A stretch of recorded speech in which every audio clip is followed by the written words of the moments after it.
Total Smith here. Make sure y'all subscribe to my boy Downtown Deuce ASAP. Come on, man. Destination restoration. Destination restoration.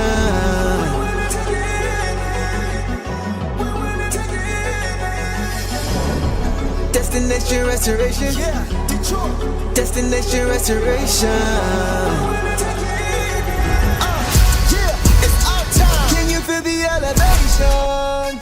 We on a mission on vacation. Time to create the separation. Championships and motivation. 313 need no explanation. Miss me with all that conversation. We ready for that confrontation. Counting down to our destination. The final destination. Together all the time together. It's us against the world, it don't get no better. We turned it around, that was the beginning. Coming for the crown, you know we winning. Time to put in the work, I'm about to go berserk. Taking our prisoners, it's my time. Yeah, I know that it hurts. Saying break out the church, you don't wanna see me in my prime. The mission is to ring, we're caught in everything. In the city, supporting the dream. Vision new I've never seen, we deserve to be king. It's all or nothing, no in between. The clock is ticking and I hope you're listening. Don't touch me cause I'm sizzling. Physicality is tipping and mentality is menacing. The dog pound body's crippling. Now the clock is ticking and I hope you're listening. Don't touch me cause I'm sizzling. Physicality is tipping and mentality is menacing. The dog pound body's crippling. Feel the elevation. We on a mission on vacation.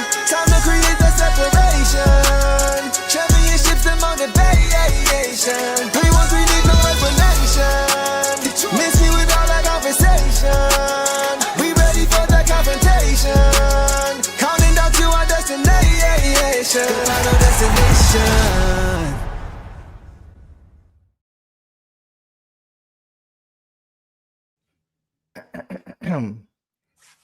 Detroit basketball.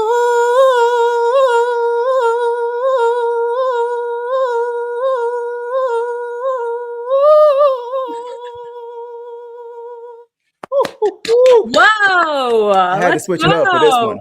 Yeah. Special occasion. Yeah. Man. What up, though, everybody? Welcome back to another episode of the Downtown Deuce Show with the boss. Hope you guys are having a great weekend so far. If you watched that game, you definitely are. Boss, what about you? What's the word over there with you? What's going on? I feel amazing. Obviously, nothing can overshadow that the Pistons just clinched the #1 seed in the East. Sir. That is fantastic. I came into the game thrilled about a Nuggets overtime win over the Spurs. Yep. My adrenaline was high, and now the Pistons just played a phenomenal basketball game from top to bottom. I loved it. We just clinched it in a deciding fashion, and you love to see it. I feel amazing. I feel amazing. Yes. Great stuff, man. Absolute great stuff, guys. I couldn't be happier, boss. We're going to get into it for sure, but I could not be happier. First and foremost, guys, shout out to everybody who showed up for the watch party, man. We had an event, our guy Eric Vincent on, Clutch Points beat writer for the Detroit Pistons. He came and joined us and watched this game. This was a lot of fun. But, guys, this was our final regular season live watch party. This is the last national broadcast game for the Pistons. So shout out to you guys for pulling up. Everybody who's been rocking with those, this year. We had a lot of fun with you guys. We are debating if we're going to do some broadcasts for the playoffs. We're debating that now. We're probably going to do a couple, maybe some away games, because we're going to try to go to some home games for sure. But let us know if you guys want to see that for sure. So we'll look at doing that. But let us know what you guys think for sure.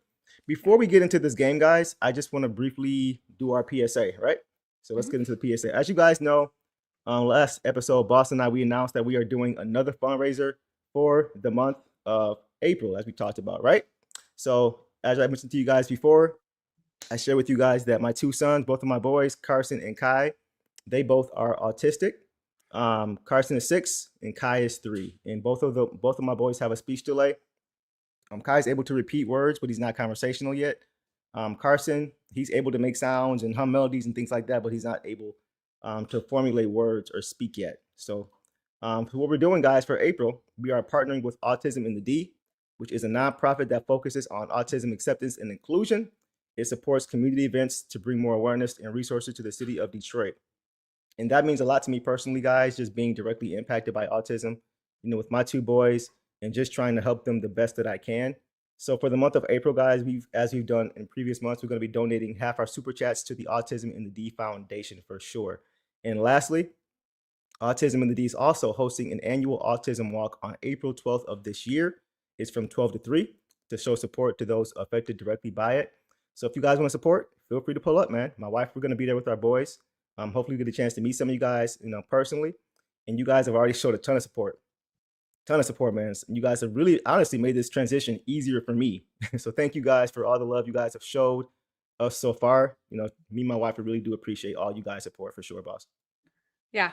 I mean, truly. And it, like you said before, like we talked about last time, like this is an incredible opportunity.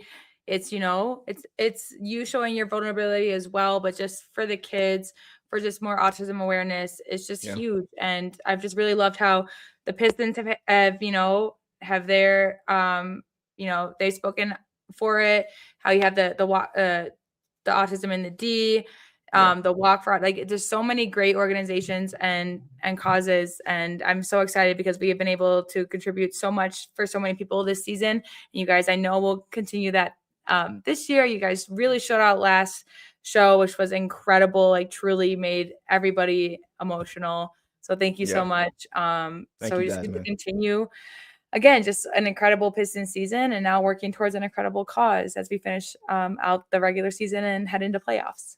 For sure. So thanks a lot, guys. We really appreciate the support you guys have shown already, man. Really looking forward to see what you guys do next, man, for sure. So, okay, boss, let me just start with this right here.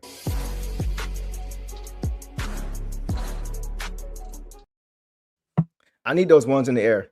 I need those ones in the air. I need those ones in the chat. Guys, drop a ton of ones in the chat because our Detroit Pistons have accomplished something major tonight. So, guys, if you didn't catch the game, for those who missed it, the Pistons faced off against the Sixers on the road, and they pick up another dub. They beat the Sixers, guys, 116-93, sweeping the season series against the Sixers 4-0, improving to 57-21 on the regular season. And, guys, we are 9-2 without Cade Cunningham, guys. I can't even get my words out. We are 9-2. You saw two and you associated with Cade. With Deuce, right? 9-2 without Cade, man.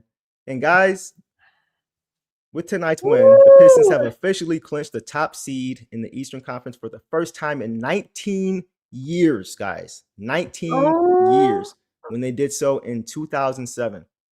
Just a little history lesson for you guys. That was a season that the Pistons went to their 5th of 6 straight ECF appearances, Eastern Conference Finals appearances. And that year, it ended with the Pistons falling short to LeBron and the Cavs in 6 games. That was the series. That was, that included the gut-wrenching Game 5 home loss when LeBron dropped 48 points, including 25 straight in the fourth quarter. Yeah, that was that game. Yeah. That was that game. I still feel the pain to this day.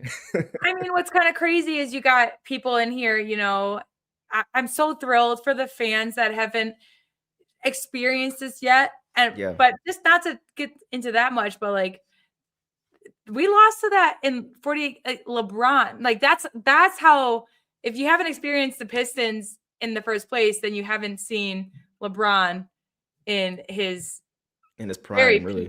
Prime years. I mean, his prime lasted a long time, but man, like that just goes to show how long he's been dominating this league. But okay, boss. Yeah, I appreciate that. I'll give him credit. I'll give him credit. But I'm in insane. I'm so excited for the fans that haven't been around for that because, it's tough, it's tough being in, 5 straight Eastern Conference Finals, 6 straight, 5 straight. I went to 6 straight. 6 straight and losing a bunch of those, but it's even tougher, going 20 years without that feeling, so I'm incredibly excited for the fans that haven't been able to experience this yet. And especially because we're doing it in a way that, of course, Cade is our star. He's an all-star. He's amazing. But we're doing it in a way that's just so complimentary of how we've won championships in the past. It's team basketball, and everybody needs to step up for the moment. And it's just this is just awesome. I mean, 100%, boss. I'm gonna be right. There's almost no words right now for it. Truly. Yeah. So just finishing off that little history lesson for you guys. Going back to that year in 07, that game, that series. that 48-point game. I still believe to this day, had Ben Wallace not departed for the Bulls earlier that offseason, there's no way he would have, like, as great as it was. Y'all know how I feel about LeBron, but as great as that was, if Ben Wallace is on that team, that don't happen. Like, all the Tayshaun Prince making a business decision and getting out the way when LeBron was dunking, and Jason Maxiell not being able to stay in front, and Chauncey being able to stay in front, but just not big. Like, man, it's tough. So during those runs, the Pistons had some heartbreaking home playoff losses. They had some during that stretch, and a few of them came in game 5s, and that ultimately decided. Like, if you guys remember, the Robert Horry dagger against the Pistons in the finals in 2005, that was also in a game 5. That was also at home. That was also with the series tied 2-2. So yeah, man. You know, I'm gonna stop there before my PTSD kicks in again, boss. Yeah, exactly. But the point here is that the Pistons are officially the top seed in the East again, and it feels so good to be back, man. One. Yeah. We'll get some super chats in here, Boston, and we'll keep going. Okay. Alan says, Unc stuck it to Philly fans tonight. I'm giving him the belt. Yeah, guys, the poll is up. The poll is up as to who you guys think should get the belt. So you guys let us know. We'll check in a couple minutes and see what you guys thought. A lot of candidates per use. But boss, like we talked about, I suspect it could be Tobias Harris because of just all of the events and circumstances surrounding that, on top of how he played in this game. Well, it's pretty funny. You know, we heard Tobias being booed, and I didn't understand it. Like, was Tobias their best player when he was there? No. Was he playing like he's playing now there? No. But it was a different circumstance. Right. And George Blaha's quote from tonight, I just read. I didn't get to hear a lot of it. I had to watch the national broadcast for most of the game, which was actually Sixers people, which I didn't listen to either. But anyways, he said, Blaha said they decided to boo him here because he didn't average 30, but hard to score a bunch of points when Joel Embiid is on your team. Interesting. But that's kind of what I said. It's like when you got a lot of guys who want to be the main scorer on one team. Yeah, it's gonna go. They're gonna give Quentin Grimes the same treatment at this point. Exactly. So, yeah. No, that's definitely the case for sure. That's a good point about Embiid. Not a lot of shots to go around for sure. But Alan, you could be right, bro. I appreciate your comment, man, for sure. What up, Doug? Doug says magic number 0. Yeah, we don't need no stinking magic number. Right. Only magic number we're going to talk about is how many points we beat the Magic by next game. That's the only magic number we're going to talk about next game, for sure. So, Doug, we appreciate you, bro, for sure, man, as always, man. Doug comes back and says, I'm in for my brother. Love you both. Thanks, bro. Thank you. Appreciate the support, man. You've been a real one, bro. Truly. OG in the chat, guys. I think Doug has been a Pistons fan longer than anybody who was here. I think he's been a fan since the 60s or the late 50s. So, shout out to you, bro. Hope you're feeling better too, as well. Doug had real quick before we go off too, I want to say what Doug earlier comments. This game was so important for so many reasons, and for those fans who stayed with them, Detroit versus everybody needs it this time. And he said, and I wouldn't have any better duo narrating the story through the whole season like Deuce and Boss. Thank you, my friend. Guy. So thank you, Doug. I had to call you out because that was, definitely heartwarming, and we truly appreciate it. We still want to put some faces to names coming up here, but you guys mean so much to us, truly. Absolutely. So thank you guys. And Super Morty Man says, love you two so much. Grateful to be sharing this amazing night here on this channel. We did it. Detroit basketball. Number one. Super Morty Man, you are dead on, bro. I appreciate you showing up and being here, bro. And this is a great community, man. You guys are great. It's fun to be able to have these kind of celebrations with all of you guys and get you guys reactions and hear you guys history lessons and hear you guys experiences from the last time they did this and just all these different things. It's just nice to be able to share and kind of bring all of it here. It's just fun. It's fun. So thanks, Super Morty Man, for sure. Mauser says, first seed at last. Did I hear you say there's an event coming up for the autism awareness? Yes, bro. So I'll throw it back on the screen for a quick second so you guys can see. It's going. Let me take this off the screen as well if I can find it. How do I get this off of here? Okay, here we go. There we go. Yeah, so guys, on April 12th, there's going to be an autism walk for sure from 12 p.m. to 3 p.m. There's also a basketball game that day for the Pistons, but that game doesn't start until 6. So me and wife are going to be here from 12 to 3, and hopefully you guys can come out and support, man. Get a chance to meet some of you guys and, talk some Pistons basketball, how we're going to end the season with a dub and all these different things. So yeah, man, definitely looking forward to hopefully seeing some of you guys and just being able to, kind of meet up and meet some of you guys, man. So I'm looking forward to that for sure. Boss, I think we're good on Super Chats for now. If you see any other comments that you want me to get to that stand out to you or anything like that, just let me know. All right, sounds good. But, okay, guys, let's get to the injury report. So, guys, as you know, for this game, the Pistons were out. They were missing Isaiah Stewart with the MCL strain K was out with the lung issue. Reevaluation for him next week. And Tobias Harris, who left last game in the opening minutes against the Wolves with that knee injury, he returned to action and in great fashion. We're going to get to him for sure. On the Sixers side, Joel Embiid, he did not play tonight. He recently returned for Philly, though.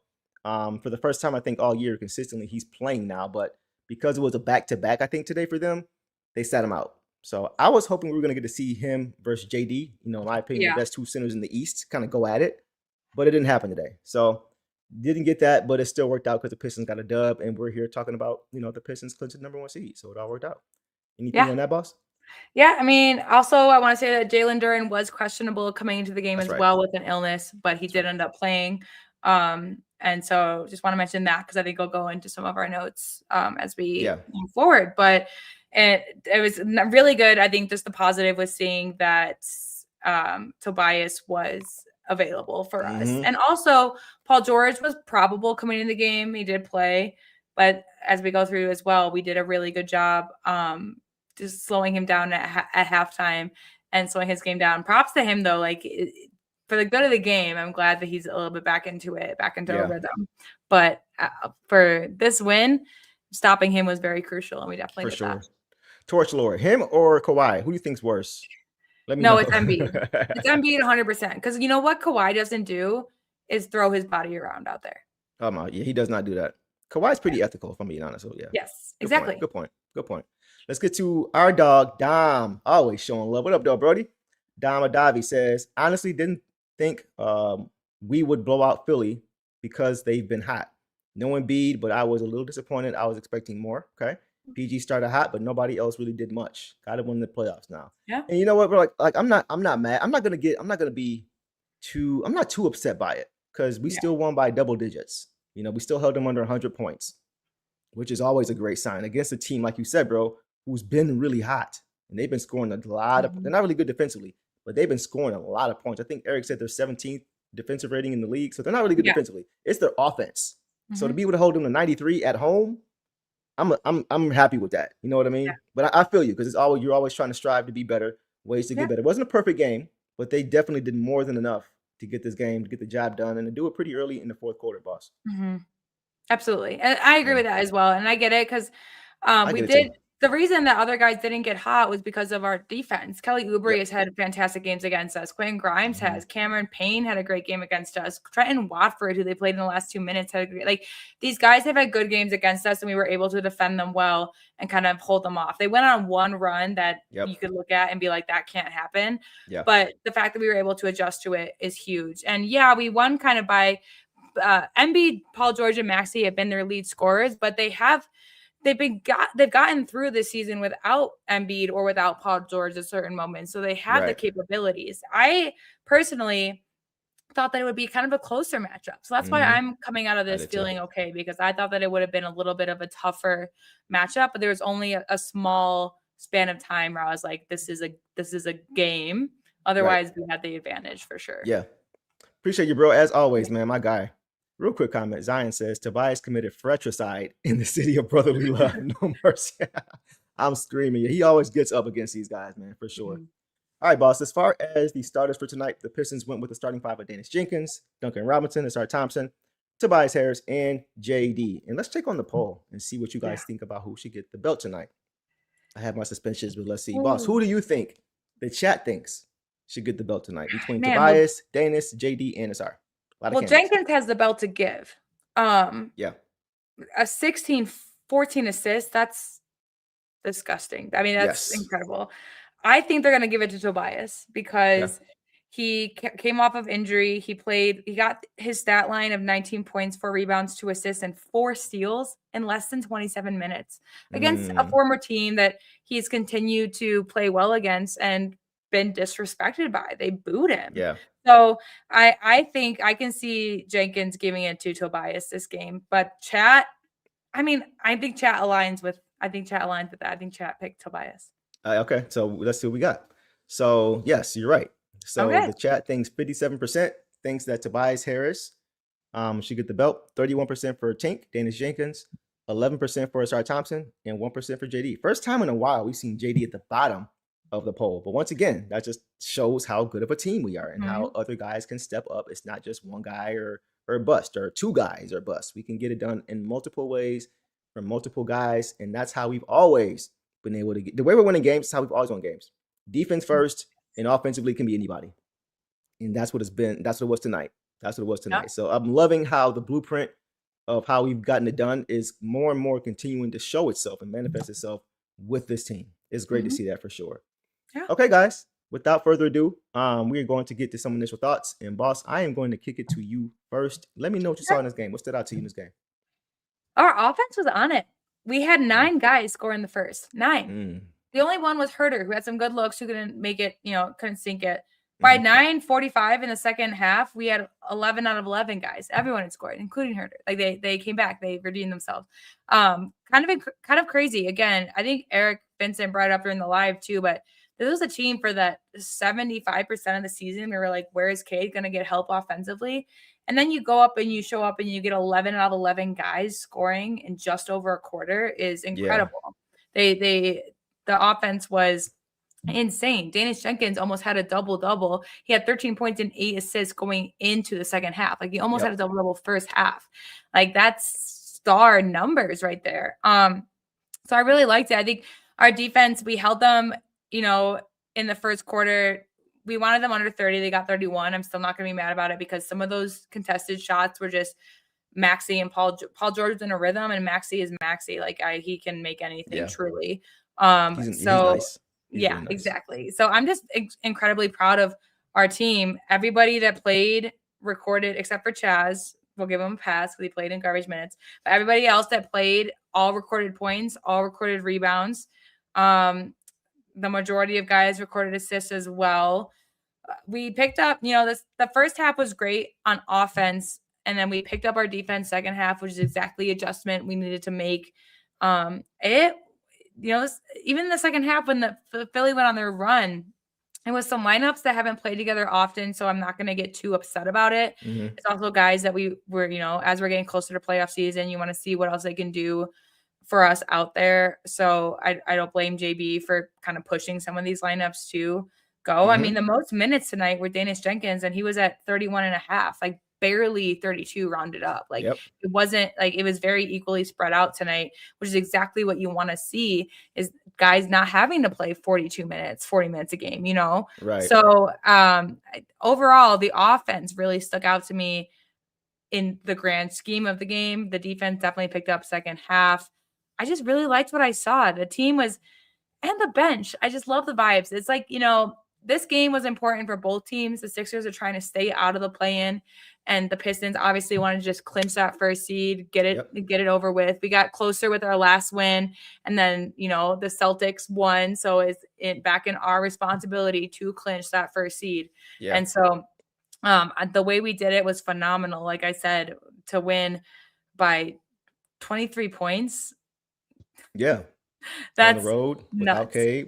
On the road without Cade. And again, they could say they didn't have Embiid, but you guys have had Embiid. So exactly. And so we were able to, and Paul George, we made the right adjustments in the second half. Like I said, I think our biggest adjustment was to just slow down Paul George and maybe for Duren to play a couple guys to play a little bit more aggressively. Jalen Duren comes to mind. And they both did, and we made both those adjustments, which I've said the past 7 games, our halftime adjustments have been very visible, very apparent on the floor. And so just a fantastic way to clinch. It was. The Sixers, someone mentioned it earlier, the Sixers have been hot. They've been hot. Exactly.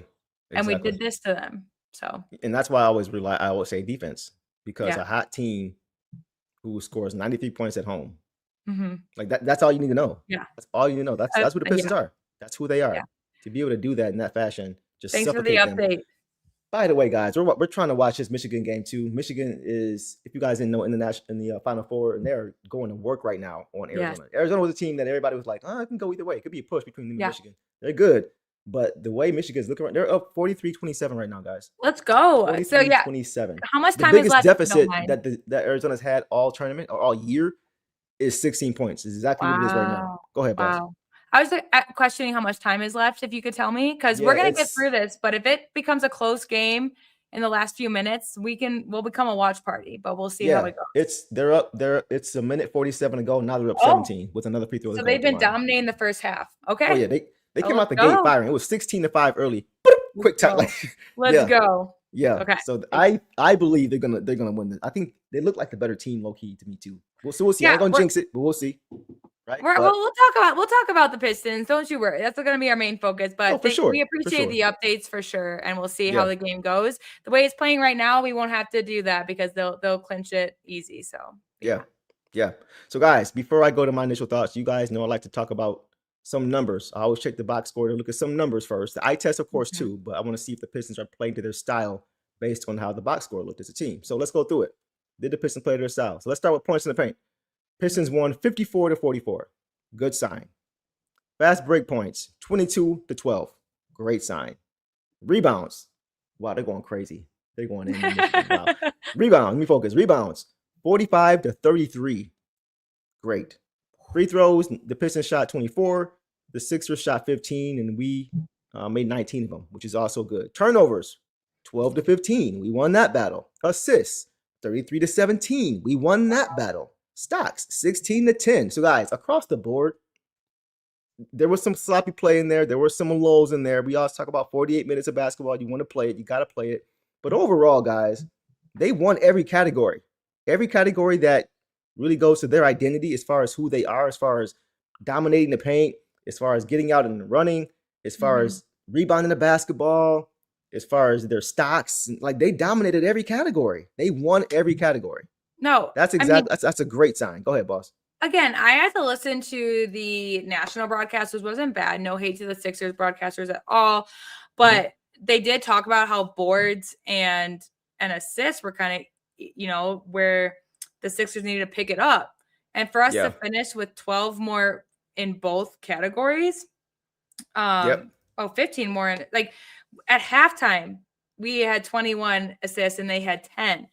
And then they said to adjust that the Sixers need more assists, and the Sixers only got 7 more. And we got 12 more. Like, so it's just like, these teams, it just goes to show that, like, we're just so good at not only we're playing our style of basketball against these teams. And there were a few lineups in there that were a little weaker than others, but the style of play didn't fall off. And so that's all you can ask for, is that these guys can continue to, just play Pistons basketball. And they all contributed in ways. And you could tell that some of them were a little antsy to put their mark on the game, which I understand. But again, I'm not going to sit here. We're going to talk about, of course, some things we didn't like at certain moments, but to finish this game out up by 23 is huge. When they have guys like Maxey, to me, is someone that could be in clutch player of the year moments at times. And Paul George has been on a hot streak, and they have, Oubre, who we're able to shut down, who tends to pop off against us. And Drummond really did nothing down there against our bigs, No. So that wasn't much there for sure. Yeah. Some quick couple comments real quick. William, what up, though, bro? William says, you got to teach me how to hit that high note, Brody. Falsetto, I got you, bro. Detroit basketball is back. 2 years ago, we were laughing stock of the league, and now we are number 1 in the East. You can't make this up. I'm like, yeah, bro, it's just a special time, bro. That's why I'm saying JB has to win Coach of the Year this year. Yeah, there's no question about it. You can't deny him both years. You can't deny him in the season where we win 30 more games than we did the previous year, and then we end up winning at least 12 to 13 more games with still games to go the following year. Like, that's crazy. You can't. And Eric made a good point. Eric said that as far as Joe Mazzulla and as far as how, he should win it this year because they didn't expect him to do anything. Just all these different, just changing the narrative. Like they were saying who won last year? It was Cleveland's coach, right? Last year. He won last year. Right. Because of how great they played from beginning to end. Right. So you can't say that now. If you look at this team this year, the Pistons dominated the standings after game 9. They never looked back and gave away first place after game 9. Yeah. They did to a greater scale what the Cavs did last year, and he won Coach of the Year. So there's no way that JB Bickerstaff now, who did it to an even higher level this year as a number 1 seed, can't get it. You can't have both ways. There's no way they can deny him 2 years in a row with what he's done. No way. Exactly. And it's like, the thing with the Cavs too is JB had the Cavs in the playoffs before Atkinson won Coach of the Year as well. Like, it's not like it was. So it's a little bit different. And, you know, like Zion says here, people saying Mazzulla should win Coach of the Year, the same reason JB didn't win Coach of the Year. Like, it's kind of exactly like, of course you lost one of your best players, and because experts predicted that you would be 7th or 8th and you outshone them. Like, to me, those experts were wrong, because I would have never put the Celtics that low based on who they had on their team. They still had, you know, Pritchard, White, Jalen Brown, the MVP of the playoffs. Like, those are guys that were crucial in your playoff run. Mm-hmm. So and your championship. So it's like your championship players. So I don't really understand that aspect of it. For me, I already told you, I think the only person that I could see getting it more than JB that I wouldn't be mad at would be Mitch Johnson, just because what he's been able to do with a young core with limited Wemby minutes and time. Yep. But even I still put JB above him. I'm just trying to be, you know, as non-biased as possible. Yeah. If it goes to Mazzulla, I'm going to really just question some of the criteria that they pick for these people, because Mazzulla has won a champion. He's 2 years out from a championship. Yeah. He's 1 year out from the Eastern Conference, or not Eastern Conference final. 2 years. He's 1 year out at least from the second round of the playoffs. JB Bickerstaff is 1 year out from the first round loss. You know, so that's kind of where I'm at with it. But, you know, we can't control these narratives or anything. It's always Detroit versus everybody. Like you said, it's a saying for a reason. Yep. But I really hope that they do give JB his flowers, because he absolutely deserves it this year. Absolutely. Yeah. So hopefully they do right by him for sure, and give him that award that he deserves for sure. Zion says playoff Paul versus basketball Paul. Paul Reed versus Paul George. I'm screaming. Way off P. I'm gonna leave him alone. I like Paul George. So as far as my thoughts, boss, the Pistons, I was happy with this game. They were in control of the game for most of the game. That was they didn't relinquish the lead, right? It pretty much, once they got control and firm control in the second half, they never really gave it up. And that was good to see. It wasn't like where it was a close game down the stretch and guys had to come back, and it wasn't a nail biter or anything like that. So they controlled the game. And you got to consider too, like, had they not brought it, it could have been a close game. This game means a lot for the Sixers. They're still jockeying for position. We're just jockeying. We're just trying to get first place. Yeah. Our standing is not going to change. You know what I mean? We're going to be in first place. Just one more game was needed. We're here. So that was a big deal for me. It's like they needed this game more than we did. Yes. And we still did not allow them to take control of it. That's a great thing. The ball movement was great, especially the half-court ball movement. Like, because it was a little bit too much half-court for my liking in the first half, but I liked how they played in the half court. It looked a lot better than what we've seen in previous games when they played in the half court. The ball movement, the player movement, the ball was just hopping. It was hopping. The pick and roll was great. Andre Drummond could not guard the pick and roll. He's just at this stage in his career. I love Dre. I was a big fan of Dre when he was here, but he's not at this stage, able to defend the pick and roll. And that was working all night, especially in that first half. They were just, whether it was Tank running the pick and roll with JD or Ausar, whoever it was just looking very, very good. And PG, you talked about him already, Zion. PG looked great early. He looked in that first half, because he's been off for a while. I think he was suspended for whatever he was doing, whatever he used or whatever. Like 25 games or something like 25 games. Yeah. But he looked in that first half a lot like OKC PG, right? Or maybe even pre-injury Indiana PG. Like he just couldn't be stopped in that first half. He was knocking down everything. But they picked it up in the second half. He had 18 points in the first half, and I'm like, he might go for 40. He finished with 20. 2 points in the second half. Yeah. 2 points in the second half. So Ausar and Ron, and the game plan was to make sure that they turned his water off, and they did. They were a little bit more physical. They were staying on their feet, just moving their feet well, just making everything tough. That was great to see. That was really great to see. So I was happy with it. Fourth quarter, boss, it was a struggle offensively for both teams. Neither team could really score a bucket. But this is the thing. If I told you that the Pistons had 5 fourth quarter points with 6 minutes to go in the fourth quarter, you would think it's trouble time. But it wasn't, because the Sixers only had 2 points through the first 6 minutes of the fourth quarter. So the offense wasn't there, but the defense carried the day for them. That's what it was. So at times it's just good to see when the offense when you're not always hitting shots, they have the ability to lock you down defensively despite their offense sputtering, and be able to hold on to the lead and keep control of the game. 12 fourth quarter points, guys, for the Sixers. 12 fourth quarter points. for the Sixers. That's how crazy. you can win basketball games when your offense isn't clicking. So that for me was great. In a game that they needed more than we did, for us to hold them to 12 fourth quarter points is incredible. So shout out to them for still maintaining that sense of urgency in a game that the opposition needed more than they did. That's major. It's a big deal, boss. Go ahead. No, I mean, I just agree. I truly have no more thoughts on that. Like, just like you said, our defense just really picked it up in areas that, again, they can argue they didn't have Embiid, but they still have some really offensive powerhouses out there, and we were able to shut them down. That's right. Shut them down. Right. Yep. Lily says 3 wins to get to 60. Not really important, but it would be sweet. We got a couple weak opponents ahead of us. Yeah, but we'll check the schedule later. But I know we have the Pacers the last game. We have the Magic next game, and we have the Bucks in there in between, and I think one more game. I can't remember who. Hornets. So if we get 3 out of 4, we've got 4 left. I think if we get 3 out of 4, we'll get to 60. But I can also see us kind of resting some guys late, and other teams as well. The thing is, like, 2 of those teams, Magic and Hornets, are in play-in, so they will play their full roster. Bucks and Pacers will just play who they have, and if we play who we have, it's going to be a battle of benches. And so we'll just see. I still have faith in our bench, but that's just kind of where it's at when it comes down to the final few. Is just that it's just dependent on who we have to face, because I think we faced the Hornets like second to last, and they are trying to get from, they're in 9 and 10, and they're trying to get to 7 and 8, because the winner of 7-8 moves on. They don't have to play again. So, there's still some for the play-in teams that know they're at least going in there in the play-in.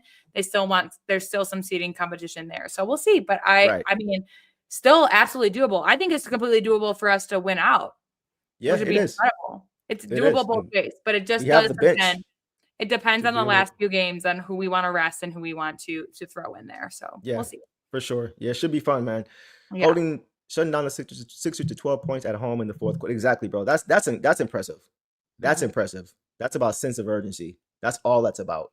Because they're a good team, man. If you let off the gas, they'll come back on you in a hurry. So that was the most encouraging thing for me in this game, was how they finished this game, boss. So absolutely, we'll leave it there. Let's go ahead, boss, and get to some box scores and see how this game played out even further. So, guys, let's go ahead and kick it off with our point guard, Daniss Jenkins, guys. Tonight, Tank finished with 16 points on 4 for 11 shooting, 2 of 5 from 3, 6 of 7 from the free throw line, 4 boards, 14 assists, guys, to 1 turnover.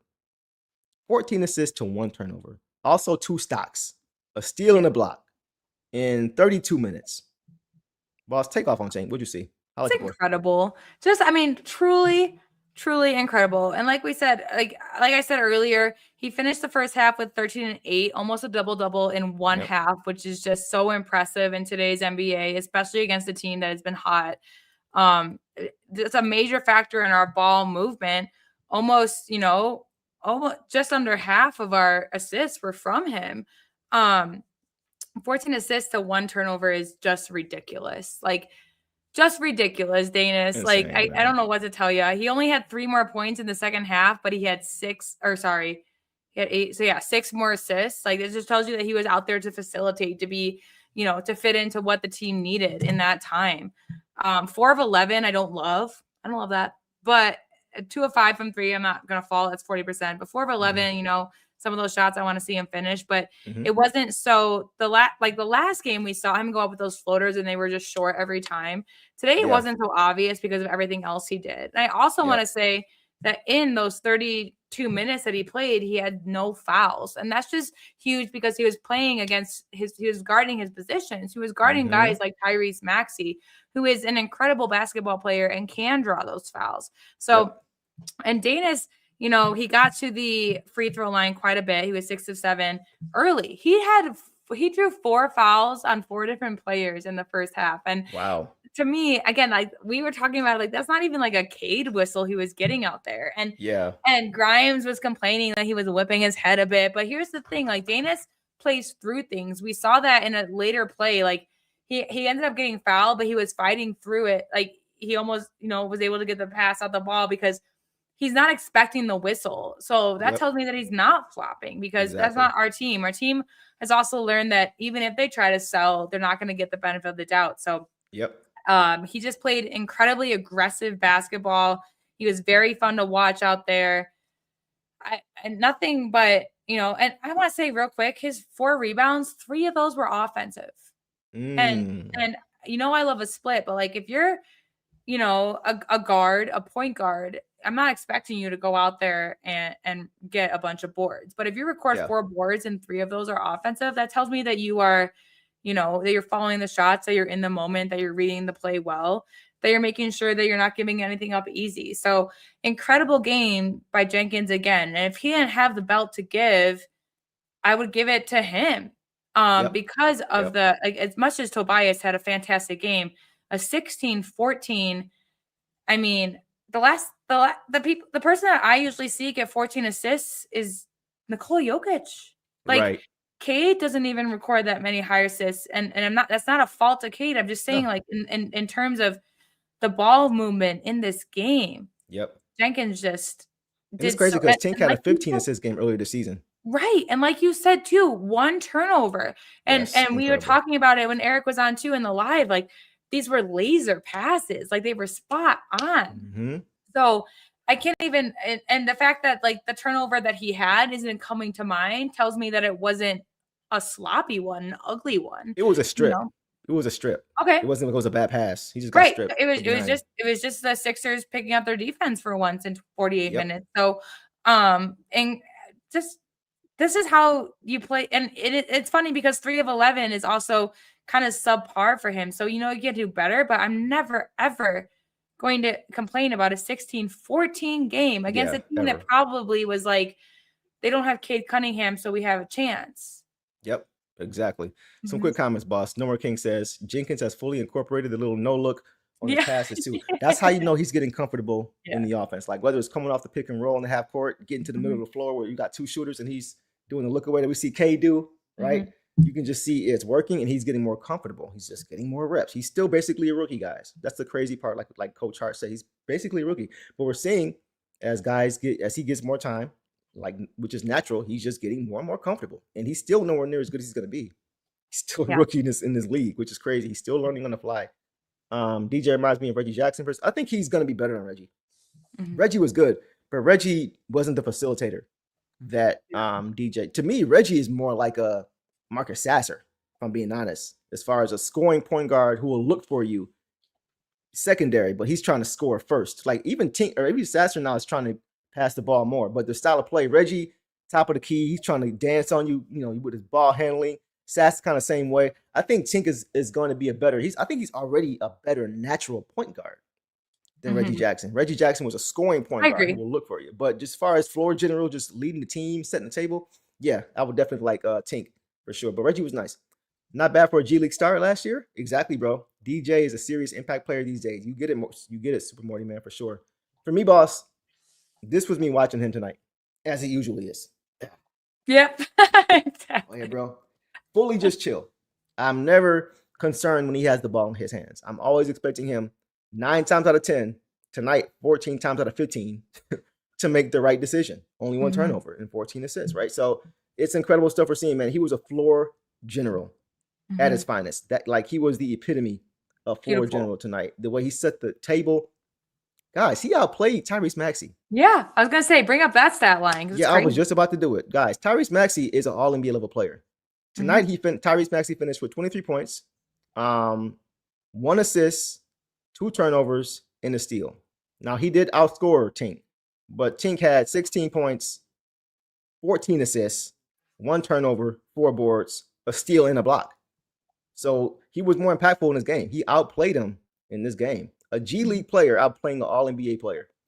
An undrafted player outplaying an All-NBA player.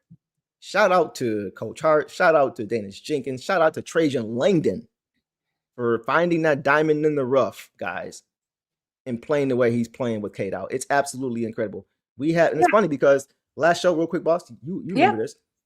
Coach Hart said that he believes Tink is the best backup in the league. Yeah. That's exactly what he said. And our reply to him, boss, was that that's the case, especially when you see how he performs against starters. Yep. Tonight is another example of that. So, guys, like I mentioned, Maxey's an all-NBA player, and Tink outplayed him. He outplayed him. So he once again is continuing to do what we've been saying and what we've been expecting he would do once he got the opportunity, and he's capable of being able to take advantage of it. That's like what William says here. Jenkins will be a starter at some point in the league in the near Yep. future. He deserves Yep. it. And that's Yes. kind of where I'm at. And again, I'm so glad that we signed him to the contract we did for 2 Yeah. years, so we at least get him for another year. And the way he's Mhm. been performing, it's a team option. I don't see us backing out of that. It's Yep. almost just like now I wish that he got greedy and we also got greedy, and we're like, actually, yeah, like let's extend you 3 or 4 years because Yeah. he does deserve it. And it's something we've talked about too in terms of bringing in guys in the offseason. Jenkins deserves the time he has. He also deserves a little bit more development in this league, but who better to develop behind than Cade Cunningham? So it's going to be, he deserves the best. I hope that we get to keep him for longer. Yep. But what he's been doing for our team, he's one of those guys you're just like, yeah, go get yours, bro, because, we're set here. But he has just been phenomenal. I do hope that we get to keep him because especially, not only as you want him to be a starter, but and also whether Cade's injured or not, you want him as the backup, but also in future years, if we don't have to play Cade for 40 minutes a game. Exactly. We have Daniss as our backup. So exactly. I do want the starter role for him, but at the same time, I'm like, chill in Detroit, Daniss. Yep. Come chill in Detroit for us. To your point, yeah, that just shows the trust. Oh, yeah. Because once again, guys, he played the most minutes of any Piston. That's true. Because once again, he's the only real true point guard that we have available right now. So to Boss's point, next year and beyond, hopefully, when Cade is available and playing and Daniss is here, Cade should be fresh all year. Yeah. He shouldn't need to play 40 minutes a game. He should be able to play 30 to 35 comfortably every game and allow Tink to play the other 15 to 20. That is a legit thing. And I wouldn't be surprised. No, one more thing. Yeah. Coach Bickerstaff said that he's going to take a real look at actually playing them together. And that's something that we've been asking for. I've been asking for that all year long. I hate when Cade has 8 to 10 eyes on him defensively every time down. Right. So just having another guy who is close to as, equal threat as far as offensively, as far as being able to just set guys up and score, just being another ball handler, another playmaker is going to do wonders for Cade. So maybe it may be time to go look at getting a third point guard, boss. So that way we can play them together more and have another guy to back them up. And that's kind of what I'm thinking. I'm trying to think of players in the league right now that play off of each other that are kind of both true points, but can. I know that there are examples out there. Well, I think I remember Portland had it with McCollum and Damian Lillard. That was nice for them. Both of those guys were dual threats with the ball in their hand, playmaking and scoring. It's not too many now, though, that are near equally as good. It's more so defined roles. Maybe Kobe White and LaMelo, because Kobe's technically a point guard. Does he start? Or you mean just as far as having guys? I don't know if he starts, but he comes off and plays with him. He plays with LaMelo. So yeah, and if that means, if Daniss has played so well as point that he is a pure point guard, but if he can naturally shift into a shooting guard position where him and Cade work so well with each other and he's still playing his game and feels like he's not being undercut in any areas, then there's no reason to leave. Right. If your goal is to be a starter and to help the team, then Cade off. So I would love that. I would love to see that because also, like you said, it would not only give both of them chances off ball, but both of them can create their own shots. They can play make. Yeah, I would truly actually just love that. I just haven't seen Daniss in a shooting guard role because he has been our backup point guard. Right. We've seen a very small I think he could fit in sample size. Yeah. And here's the thing. Flip it, boss. We could see him running the point with Cade at the 2. That would be fun. Ooh. Cade is a good off the ball scorer. He can catch off ball. His first bucket, I always say, was in Summer League. His first shot was an off ball corner 3. Cade. How do you guard that? He's always been able to catch and shoot off ball from the moment he stepped into the league. So him and Tink, because Tink has showed once again, he got the ball in his hands, especially with Cade on the court with him. Yeah. And they can't focus on him as much. With Cade out there with him, Daniss he's going to be that much better. Well, and I want to say go ahead. This to Michael too. Daniss is best on the bench right now. Absolutely. We haven't 100% seen it, though. Correct. But if we brought in another point, like I said, I kind of want Javon Carter for cheap from the Magic. If we brought in someone like Ayo Dosunmu or Kobe White, who are free agents in this upcoming offseason, if we brought in people like that, and that was our third, or that was our off the bench, allowing Daniss to step up, or vice versa with any of those guys, if we had a 3-man kind of point guard rotation, right, it would work out. But either way, I just want to see it. That's like, either way, I want Daniss to completely thrive in this league because he has absolutely earned it here. But it would be hard to say goodbye if it meant bigger opportunities for him, only because we have that position secured, you know? Yeah. So I agree. I agree. Curious. I just want to see how it looks, though. Exactly. I agree. I think it'll be a lot of fun to see for sure. I agree. So yeah, I'm looking forward to that for sure. I'm looking forward to seeing how that looks. Some quick comments, guys. I want to get some of you guys in here if I can. Mecklemore says, Tink reminds me of Gary Payton. That's an interesting one. That is an interesting one. I think Gary Payton is one of the best defensive players, not even just guards, but players I've ever seen. Like, they called him the glove for a reason. I don't think Tink is it's early, right? And he may never be that good defensively, but maybe he can get close. He is still a rookie, and he guarded Maxey tonight very well. He guarded him straight up very well. But I think Tink will be a better shooter. I think he'll be a better shooter. But I do think, aside from that, the playmaking, I'm not saying it's going to be Gary Payton, because Gary Payton is an all-timer, right? But I do see some similarities there, bro, for sure, as far as pushing the ball up court. Because one thing about Tink, he loves to push the pace too. He can push that pace. Gary Payton loved to push the pace with the Sonics. Him and Sean Kemp run on the break was with Hersey Hawkins and Detlef Schrempf and Sam Perkins and all those guys on the wings. That was a fun team to watch, Mecklemore. You remember what I'm talking about. You mentioned Payton, so I know you know. But I see some similarities. If we get anything close to that, I think they're both 6'4", too. I think Tink is 6'3", maybe 6'3". Payton was 6'4". So big guards, big kind of slender guards. I see the comparison, bro. I see where you're going with that. I like that.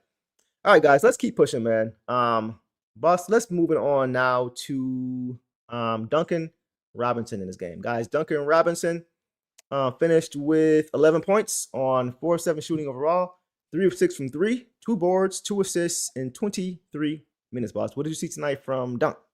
Okay, I want to real quick just go back to my last thought. Harden and Westbrook. Oh, yeah. They played together. Yeah, for sure. As two point guards that can play off each other. Play off each other, right. But anyway, we didn't see a lot of them either. We saw them briefly in OKC and then briefly in Houston. Yeah, briefly. But two guys that are both kind of one position that played together. Right. I agree. Dunk. Okay.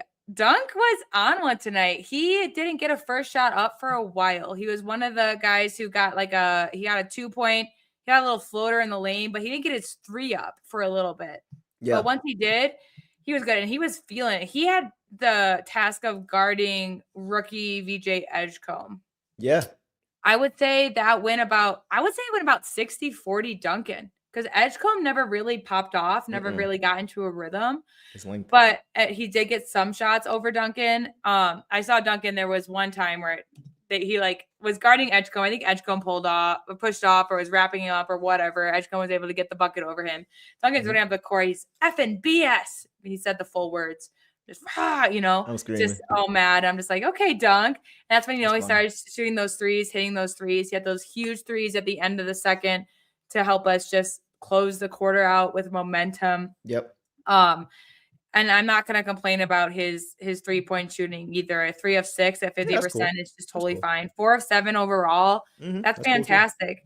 Cool. Yep. I just want to point out real quick that all 5 of our starters had double-digit scoring. It's just not usually we see 3 of 5. All 5 of our starters had double-digit scoring. Dunk, you want to mention 7 in total too. Sorry, go ahead. Yep, 7 in total. Holland and B-Ball Paul were the other 2. Right. But Duncan. For Duncan to be, he had the least of the starters at 11. And that's a little bit surprising only because he is our sniper. But I'm not, again, 3 of 6, I'm not going to get upset about. He was finding his rhythm.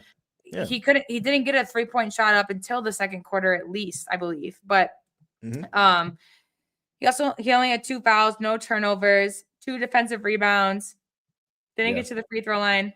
Just a solid output from him tonight.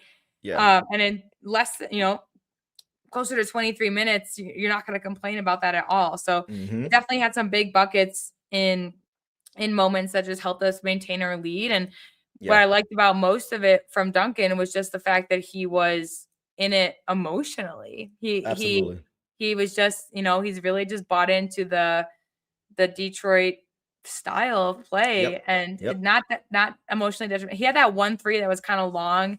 I remember you and Eric both just like, ooh, I don't know if I would take that. But I was like, but he wouldn't take that if he didn't think he could make it, because it was a rhythm shot. Yeah. Yeah, it was a rhythm shot. And it was also just kind of like, because on that shot that he was guarding VJ and VJ scored over him, and Duncan was just mad about it because I think he felt that VJ got that unethically, but then he went and hit a 3 on the other end. So he was just like really That's fair. You're right. I was saying that.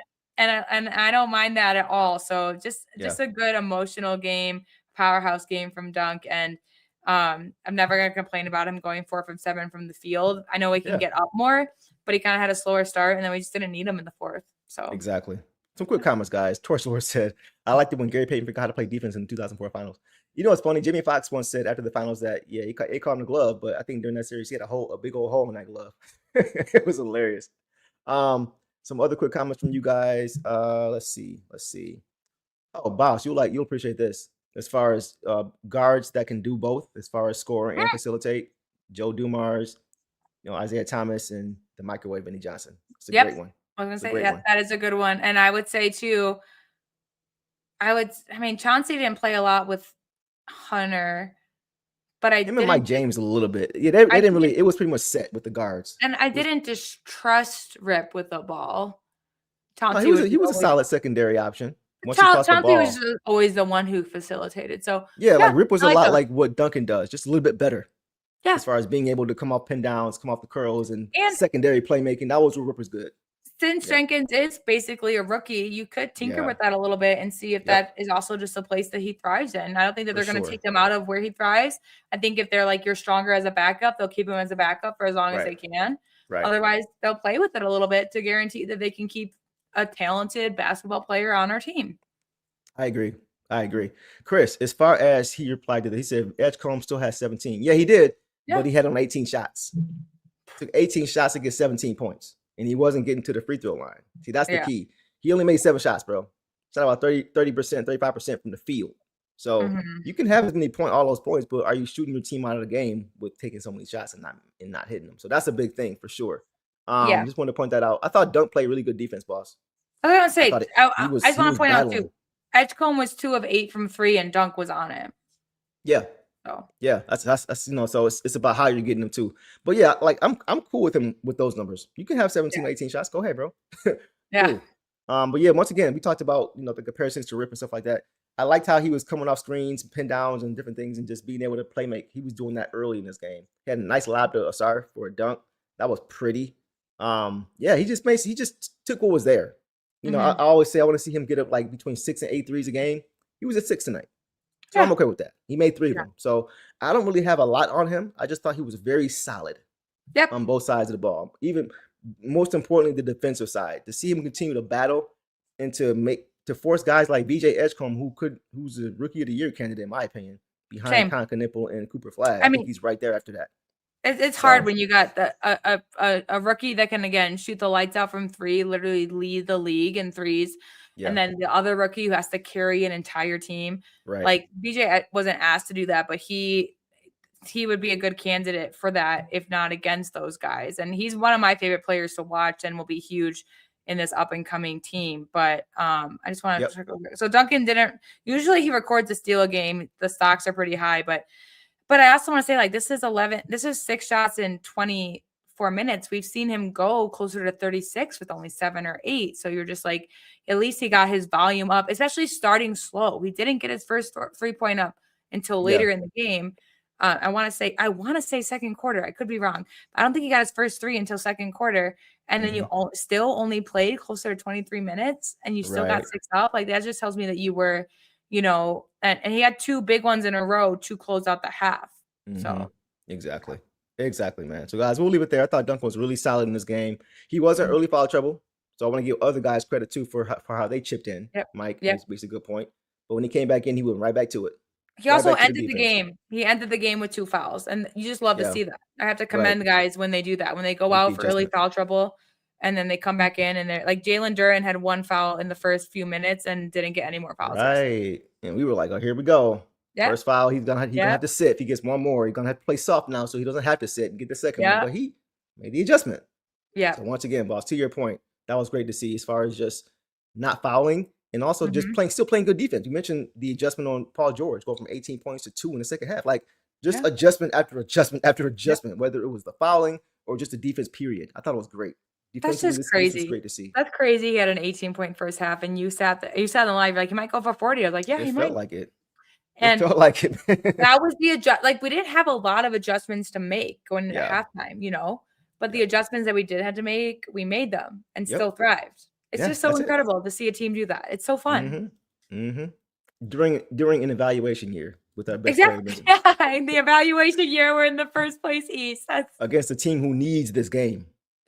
Against on a their team home floor. Who has been favorites for the playoffs for years, just like the Knicks. Like it's just like, but where are you going? Right. Where are you going? Future's bright, man. Yeah. Future is bright. That's why it's not all about just this year, boss. It's not just about pushing your chips in because the East is wide open. Nah. Right. Despite all that, we're still right where we are. And we got a lot of years ahead of us. So it's a great time to be a Pistons fan. We talked about the consecutive ECF appearances. Listen, man, we in a good spot to be able to at least challenge for a lot of that. Maybe not 6, but we're going to be in the mix for a while, for sure. This is the first year of that. So, boss, let's keep pushing, man. Let's go, boss, now to Ausar, Tasmanian, backbone of the defense, Thompson, guys. In this game, Ausar finished with 14 points, 7 for 11 shooting, 5 rebounds, 2 assists. He did have 4 turnovers, but he had 3 steals and the block for 4 stocks to get all those possessions back. And he did it in 25 minutes, boss. What'd you see? The turnovers, I don't necessarily remember either. I just think he did incredible. A couple of careless ones. Yeah, but for like you said, it made up for completely in stocks. He ended the first half with 0 stocks. Guys, we had 1 stock at the end of the first half. It was 1 steal by Daniss Jenkins. Yep. I remember it because I looked up the stocks. I was like, what can we pick up? He completely picked up the defense in the second half. To end with 3 steals and a block in 1 half, and you only played 25 minutes, that tells me that you did it in basically 12. You did it in basically 12 minutes if you split that. And he got going offensively. He had the first basket of the game. Was the nice little look that dunk. That was nice. And he had a couple 2-hand finishes tonight. The offensive game was there throughout. And then his defense, even though I think he was solid in the first half, but like it was, box score worthy in terms of stocks in the second half, just completely picked up. 5 rebounds was huge. Again, 2 assists, but man, I'm looking at this and we have Daniss at 14 and we have Huerter at 6 assists. And then everybody else, everybody else got 3 or less. So I'm not going to fault him on the assist game because he also just had a game with 9 assists, right? He almost had a double-double with 3 rebounds and assists. So he was still looking out there looking, but the biggest thing for me is 7 of 11 field goal percentage. Real quick, 62-39 right now, guys. Michigan over Arizona. Proceed. I just had to point it. It's like I'm trying not to keep looking over there. I'm trying to lock in with y'all. I think that score got Moosey and Bear excited. 62-40. It's not 41, guys. With 14 minutes to now with 64, they can't stop them. This game's over, guys. This game's over. They can't stop Michigan. They're too good. Michigan's probably gonna win it all, guys. They probably gonna win I don't know if it was my clapping or what, but my dog's just freaked out. I said Moosey and Bear probably heard the score and got excited. When I said weird, crazy. They knocked everything over on my desk. Jesus Christ. But anyways, the 7 of 11 is just huge for me because he obviously did it fantastic. He recorded 4 stocks, but then to also, get 7 of 11 shooting, like he did his job on both ends. It's absolutely insane. Like the box score might not be the prettiest to people at 14, 5, and 2. You're like, okay, that's like a role player, fine. But like, no, when it's Ausar Thompson and then you have to add in his stocks and add in his percentage, it's amazing. He didn't even get to the free throw line tonight. He definitely had a couple. There was that one late where it's like definitely he had a couple where it's like we were like, that's a foul. Yeah, for sure. Yeah. He played through it. He did fantastic. Like this is the Ausar I want to see constantly. Also, only 2 fouls. The 4 turnovers I don't want to see either. But again, like you said, there's a couple ones that, a little bit off. But I'm not, like you said, he made up for it. Like there's been times where guys have had turnovers and it's just been ugly. And I don't want to see 4 turnovers for any one player at all. But the fact that he still, and if you guys care about plus minus, he tied with Duncan for the most, like, and at 27. But he just played really good basketball. And you know what? He was tasked with Paul George early, and I think he did just fine. Paul George was just making some shots that maybe even the Pistons, even everyone, just like you, like this kind of a little bit of like, but is he really back? Like, is he really in rhythm? And he showed that he was in rhythm first half, and then second half it was lockdown. So I loved what I saw from Ausar tonight, and I have no complaints about it because he genuinely delivered on both ends. The reason that I felt like it was some box score deceiver type work for him is I'm looking at how many shot attempts Paul George took. He only took 14 shots. Wow. So in the second half, it wasn't as if Ausar was just turning him over a bunch, which he did. Another backcourt steal again for Ausar on PG. But it wasn't just it's the fact that he wasn't even allowing him to get the ball up. I was gonna say, like he was all up in his jersey in that second half without fouling. That's what, like, PG had to swing it because the shot wasn't there. That's why Edgecombe took 4 more shots than him in this game. It's because Ausar was not allowing him to get to his spot, have any comfortability, and he wasn't able to bait and draw. Like he was up in his jersey all game in the second half. He wasn't able to get free. So to me, that's a huge box score deceiver. It's not a steal. It's not a block. It's just forcing guys into tough shots and then playing so well that they can't even get a shot off oftentimes. And that's what he did with PG in the second half. And just to your point, again, if we're going to compare the two, they both made 7 shots and Ausar was more efficient. Wow. Ausar on 7 to 11. You're right. PG on 7 to 14. I want to get to real quick just to because we will keep it Pistons because I understand I would be a little bit annoyed if I wasn't. Mention some Michigan. I'm sorry, y'all. Michigan winning is giving me a migraine. 72. Rick and Bimini, are you? But that's just because his team is out. His team is out. That's why. I'm gonna ask. Are you MSU? His team is out. Are you MSU? And I got love for Ricky, but who's your team? And I get it because I would feel the same, but we're still gonna update because it is exciting. Yeah. But like, I'm just curious if you're MSU because I would have liked to see them go far too. But that's not my fault. I think he said he's an Arizona fan. I could be mistaken, but I thought he said maybe he's an Arizona fan. He said no. He said yes, I am. He's MSU. Okay, he's a State fan. Okay, gotcha. Okay, because I was gonna say you're Arizona fan. You want to talk about let's focus on what Aaron Gordon did today. If you're an Arizona fan, right? He's Arizona. He's AZ. Yeah. I know. We're gonna talk about it a little bit. We ain't gonna dominate it, but No.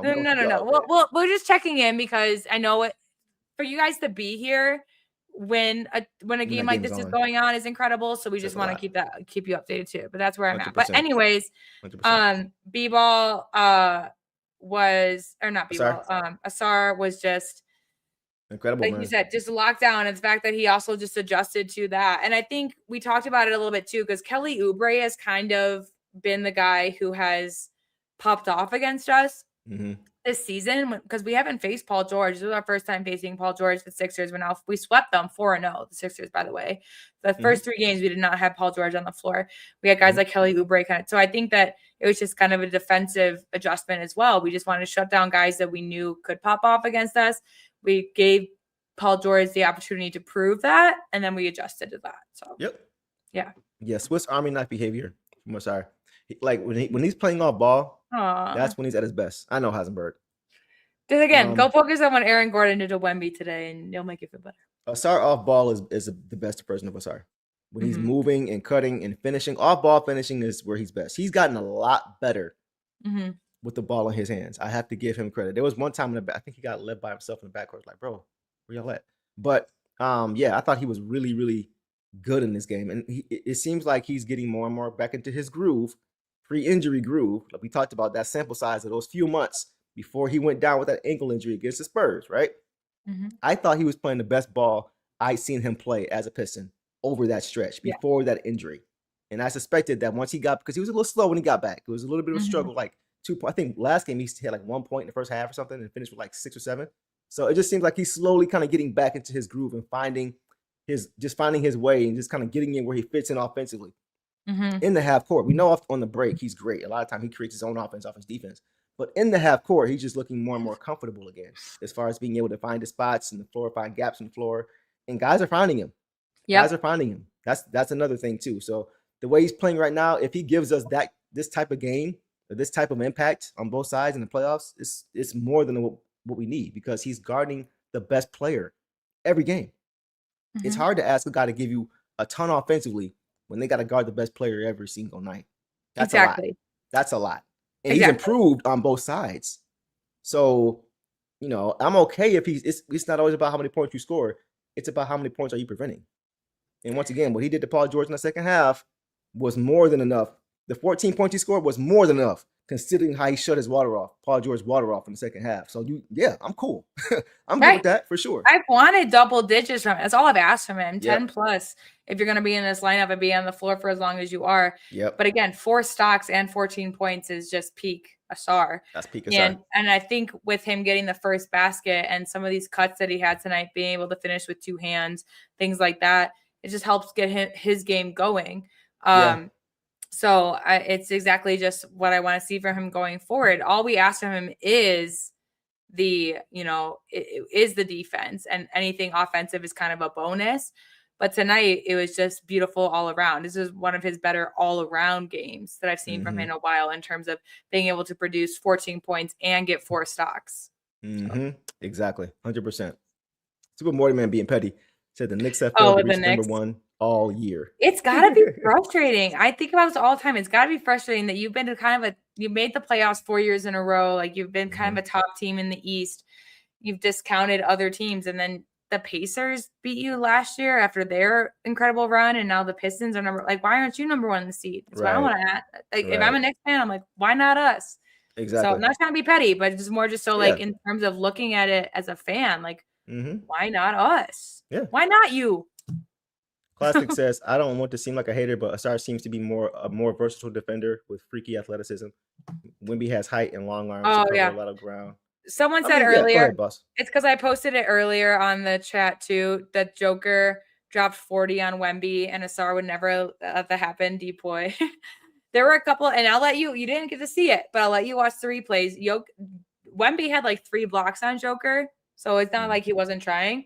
But in the clutch, Joker just took ISO Wemby and got the buckets. It's kind of insane. It's funny. Yeah, didn't he? I think post game he said he asked Wemby to stop blocking the shot at one point. Yeah, and Joker loves Wemby. I love that clip from the All-Star game where Wemby signs his jersey and he's like, "Where's the alien? Add the alien." Right. Yeah, and he showed so much respect post game. He's like, "This guy is incredible. It's something we've ever seen before. To be a defender, he's just insane. Like he showed so much respect, but." It also is just Joker is not. He's not going to go out there and tell you why he should be MVP like Wemby did, which I don't. I don't blame Wemby for doing that, but also he's going to show you in his game, and he absolutely did it tonight. I think against Wemby. Yeah, and I don't think Wemby doesn't have to guard the best player every night. Nope. That's Von Castle, who's fantastic also. Yeah, exactly. Von Castle, amazing defender. But that was kind of my argument earlier when we were talking about MVPs. It's like the Spurs have been able to win off of their defense when Wemby's off of the floor. The Jokic isn't a good defender, but he's also the Nuggets are terrible with him off the floor, honestly. So it's a battle of the teams in that sense too. But again, I still think SGA for some reason is going to get it again. But Jokic, I'm not mad at it though. I mean, I'm not mad at it. Of course, he's a fantastic player, but I think Wemby and Jokic leading in other areas that aren't just points. All 3 of those guys are top 10 points, but the other 2 guys are top 5 in assists or rebounds. Jokic is top 1. He's number 1 in rebounds and assists, and top 5 in points. So there's a couple arguments there, but we won't get into that now. But that was an exciting game too. But Ausar, there's more to just. Wemby has incredible finesse, and he uses that, but he also has a height advantage and a wingspan advantage. And I think a deeper team. Ausar with Depoy. I think Wemby will win Depoy, and he deserves it. But Ausar being able to put up not similar numbers in terms of blocks, but definitely better numbers in terms of steals. Similar impact without the height and wingspan advantage that Wemby has is thing too. Yeah, that's a good point. Point out. Quick comments, Boston. We'll move on to Uncle T. MB Wells says, any changes on the mini draft swap? I don't think so. I think Minnesota is still 9th, which means they'll have the Pistons. The Sixers beat them last night. Right. But I think they're still comfortably in ninth spot. So I think as of right now, if you freeze it today, we would have the 22nd pick in the draft instead of the 28th pick, which we would have had without the swap. So looking good, MB Will, looking good. Doug says, real quick segue. Favorite moment of the regular season, boss. For me, it was thrashing the Knicks. What was that? That's exactly what it wasn't a moment. It's the fact that we did what we did to the Knicks on national TV, I think 3 different times. 3 different times, combined 84-point spread between those two teams, just dominating them, showing them what we said and why we said what we said about it could have been a lot different than we had Isaiah Stewart last year. Showing them that they're on the downtrend and we are on the uptrend. Showing them it's a different ball game. It's a different league. There's levels to this now, and we ain't afraid of y'all. We ready to come beat y'all. The fact, so much so that I think Cat was ducking us. Yeah. When Stu was playing, Cat didn't. When Stu wasn't playing, Cat did. Like, so to do it on national TV for everybody to see that Pistons fans weren't just being biased about if we got a call here or if this guy was available there, that this year is different. So Doug, I agree 100%. I'm with you there on that. It wasn't a moment. It was a sequence of games. So what was it for you, boss? Yeah, I agree with that too. The Knicks, this dominating mostly all of these national TV games has been amazing. The 13-game win streak. I love the Jenkins corner 3 to hit because for me that was when Deuce and I have been Jenkins fans since day one in the summer league, and so to see that translate to the NBA was huge. I've talked about how I loved the block on. I always forget who it was on until the last minute. Daniss? No, Ron Holland blocked someone at midcourt and ran it back for a dunk. We blocked them pretty viciously. I can't remember. It was on national TV too. But I also want to check. I just checked. Minnesota's actually 10th. And they're 2 games now? Ooh, they're 2 games. That's okay. They're 2 games behind Houston for 9th and a game and a half in front of Atlanta for 11th. Who's at 12th? That's what we need to know. Toronto. But just 3 games behind. There are 3 games behind Toronto. I'm asking because if they drop to 12, that means that their pick goes to 19. That's the key. Yeah. If they drop to 12th overall, then that means they will have the 19th pick in the draft, and it's 1 through 19 protected. So as long as they don't drop below Toronto, and they're 3 games up with 4 to go. So all they got to do is just win one more game, and we should be fine. So we should be good. But I like that we dropped because we still have a noticeable, sizable gap on 12. So we can drop while still not be in danger of giving that pickup. So instead of 22, we might be 21. Yeah, like I said, they're 3 games ahead of Toronto, 1.5 games ahead of Atlanta, and 2 games behind the Houston, which I don't have any faith in Houston either. So I don't either. We'll see. I just want to say too, guys, we're 3rd in the league record wise. OKC and San Antonio. We're only 2 games behind San Antonio, and then 5 games in front of Boston. So yeah. So that's why the pick swap is so important, guys, because we would have the 28th pick if we didn't have a pick swap. And because we do, now we have 6 or 7 picks better in a deep loaded draft. So that could be very important come trade time or come, as far as having another asset to use. Those 6 or 7 pick difference could be a really big deal. So I also want to say, and again, they usually they say it's the harder division, but of the top 10 in the league, only 3 are Eastern Conference. I'm sorry. 4, the top 10? 4. Okay.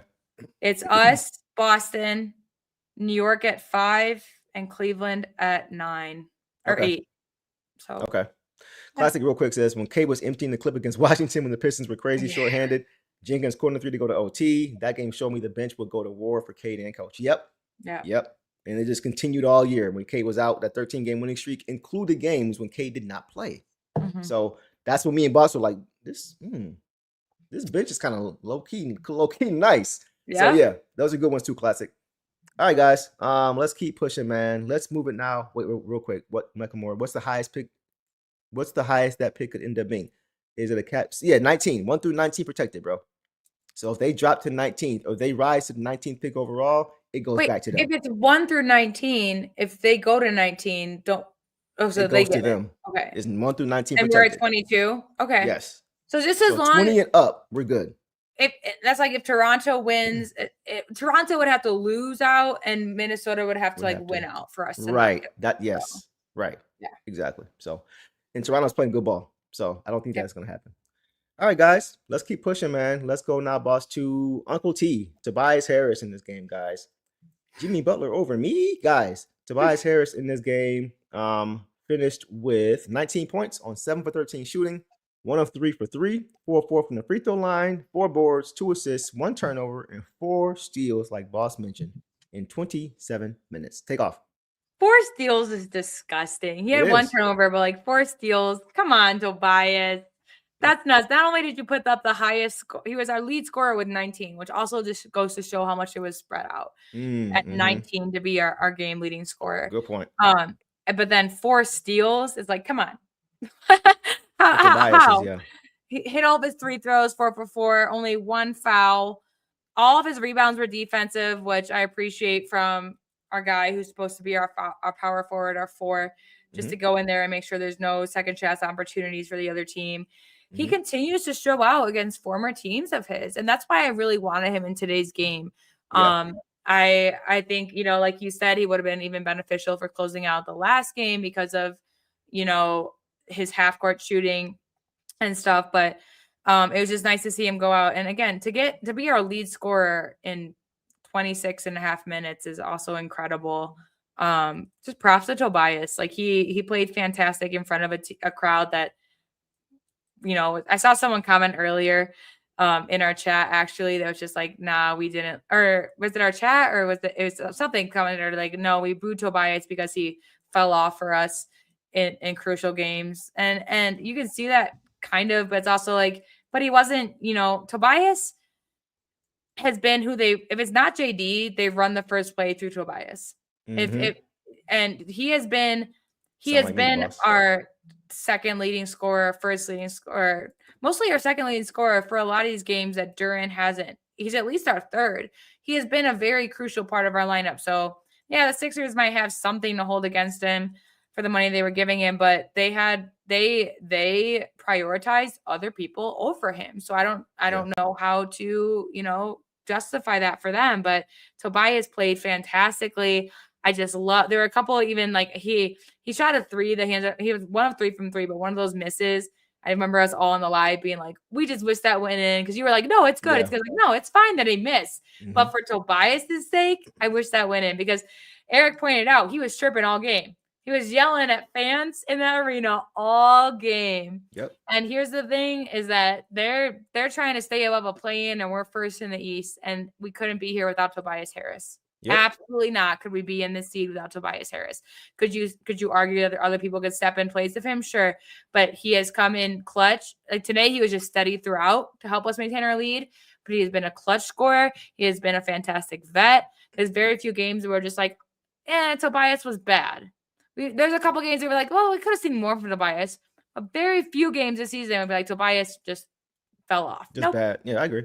Nope. So I'm very, very impressed with him, and I'm happy that he had this type of offensive. And like, this is a guy who we criticize for defense only because the criticisms are valid. He's older. He's a vet. We try to get it against transition teams. He's a tougher guy to get back to stop the ball. But we're going to commend Ausar on his 4 stocks and 14 points. I'm absolutely going to commend Tobias Harris on his 19 points and 4 stocks himself. Yeah. So that's what I'm at. Fly high, no lie. Yeah. You know this. Ballin'. I had to get you in there. I had to wait for Boston to finish. I had to get that in there for sure, though. Fantastic. And I just want to point out not only the 19 points to lead, but again, with how much his defense can be up and down, it is matchup dependent. To finish with 4 stocks just shows effort and aggression. Yeah. Yeah. He was missed last game. He was definitely missed last game. When he went out, guys, and Javonte Green admirably tried to fill in for him for sure. Yeah, definitely was missed. You could see that he was missed. The way the offense was, because the Pistons really struggled, especially early, to really get out in transition. I don't think we had but 10 or 12 transition points against the Wolves, because they were getting back on defense and not allowing us to be able to do that. And one thing we always say is, of course, the Pistons want to lean into their style of play as far as turning you over and getting out transition and run, getting stops, getting turnovers, getting out and run with these athletes, right? But you're not always going to be able to do that. And in the playoffs, you're probably going to be able to do it even less, because the game slows down in the playoffs. Possessions are more important. Teams taking care of the basketball. You know, they're making adjustments to your defensive adjustments. It's just a little bit of a cleaner game in the playoffs. So you got to be able to run something in the half court. And he was missed because last game against the T-Wolves, the way they were playing defense, they were trying to play playoff basketball for the T-Wolves. And you saw them they always had bodies back. Whenever the Pistons got a stop or a turnover, they always had guys who were getting back. And I think that's very, very important. And you saw in that first half of last game, they struggled when he wasn't there. When he wasn't there, you saw Javonte Green trying to fill in. His shot diet wasn't great. He was trying to put the ball on the floor, just trying to do more, but it just didn't look as fluid because we didn't have that guy we can just go to and go get a bucket and start stacking possessions. So him back tonight, he looked fresh. He looked very fresh. He looked very good. He was active. He was getting defensively, like you mentioned, he was great. But even in transition, we saw him knocking down threes in transition like THJ. Yeah, like he was sprinting. He was running. I always say, don't pop a tire, don't blow a tire, bro. Yeah, he looked good. He looked good tonight, man. He looked very, very fresh and very spry. So for him to give us what he gave us on both sides, he need to be saying Jimmy Butler over me, because if you guys remember, he said when he was still a Philadelphia 76er toward the end of his tenure, he said that he felt like fans would probably trade him for a crumble cookie. That's how he felt they felt. So that's why he got this chip, because he felt unappreciated. Now, granted, we all know the last game of his career with them, he didn't score.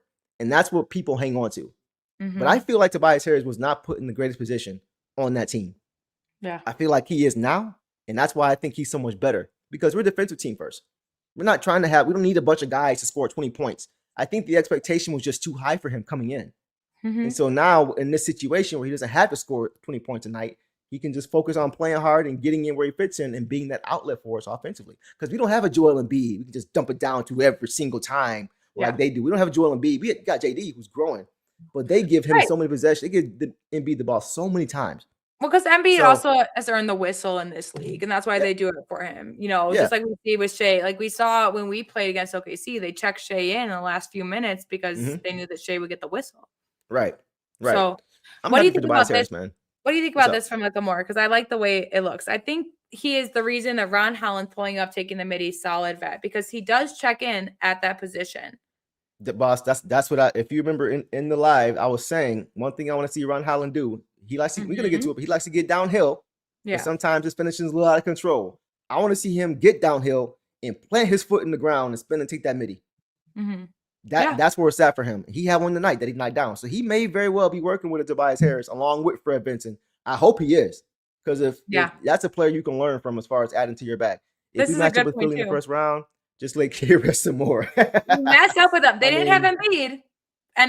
But like the way we play defense on their guards, like Paul George and like Tyrese Maxey, it's almost like, okay, if we do match up with y'all, there is no rush for Cade to come back because we've already won against you without him. And then we're gonna see that again on Monday when we face the Magic, another team that we could potentially see in the first round. Hopefully not, because I want our legs intact. But it's gonna be. You know, it gives a little bit more reason to be like, you guys lost to us by 23 without Cade Cunningham. So we can stop your outside shooting for sure. Yeah, for sure. Last comment. Lily says it's going to be 89 all over again. Michigan basketball will win the championship, and so will the Pistons. Wow.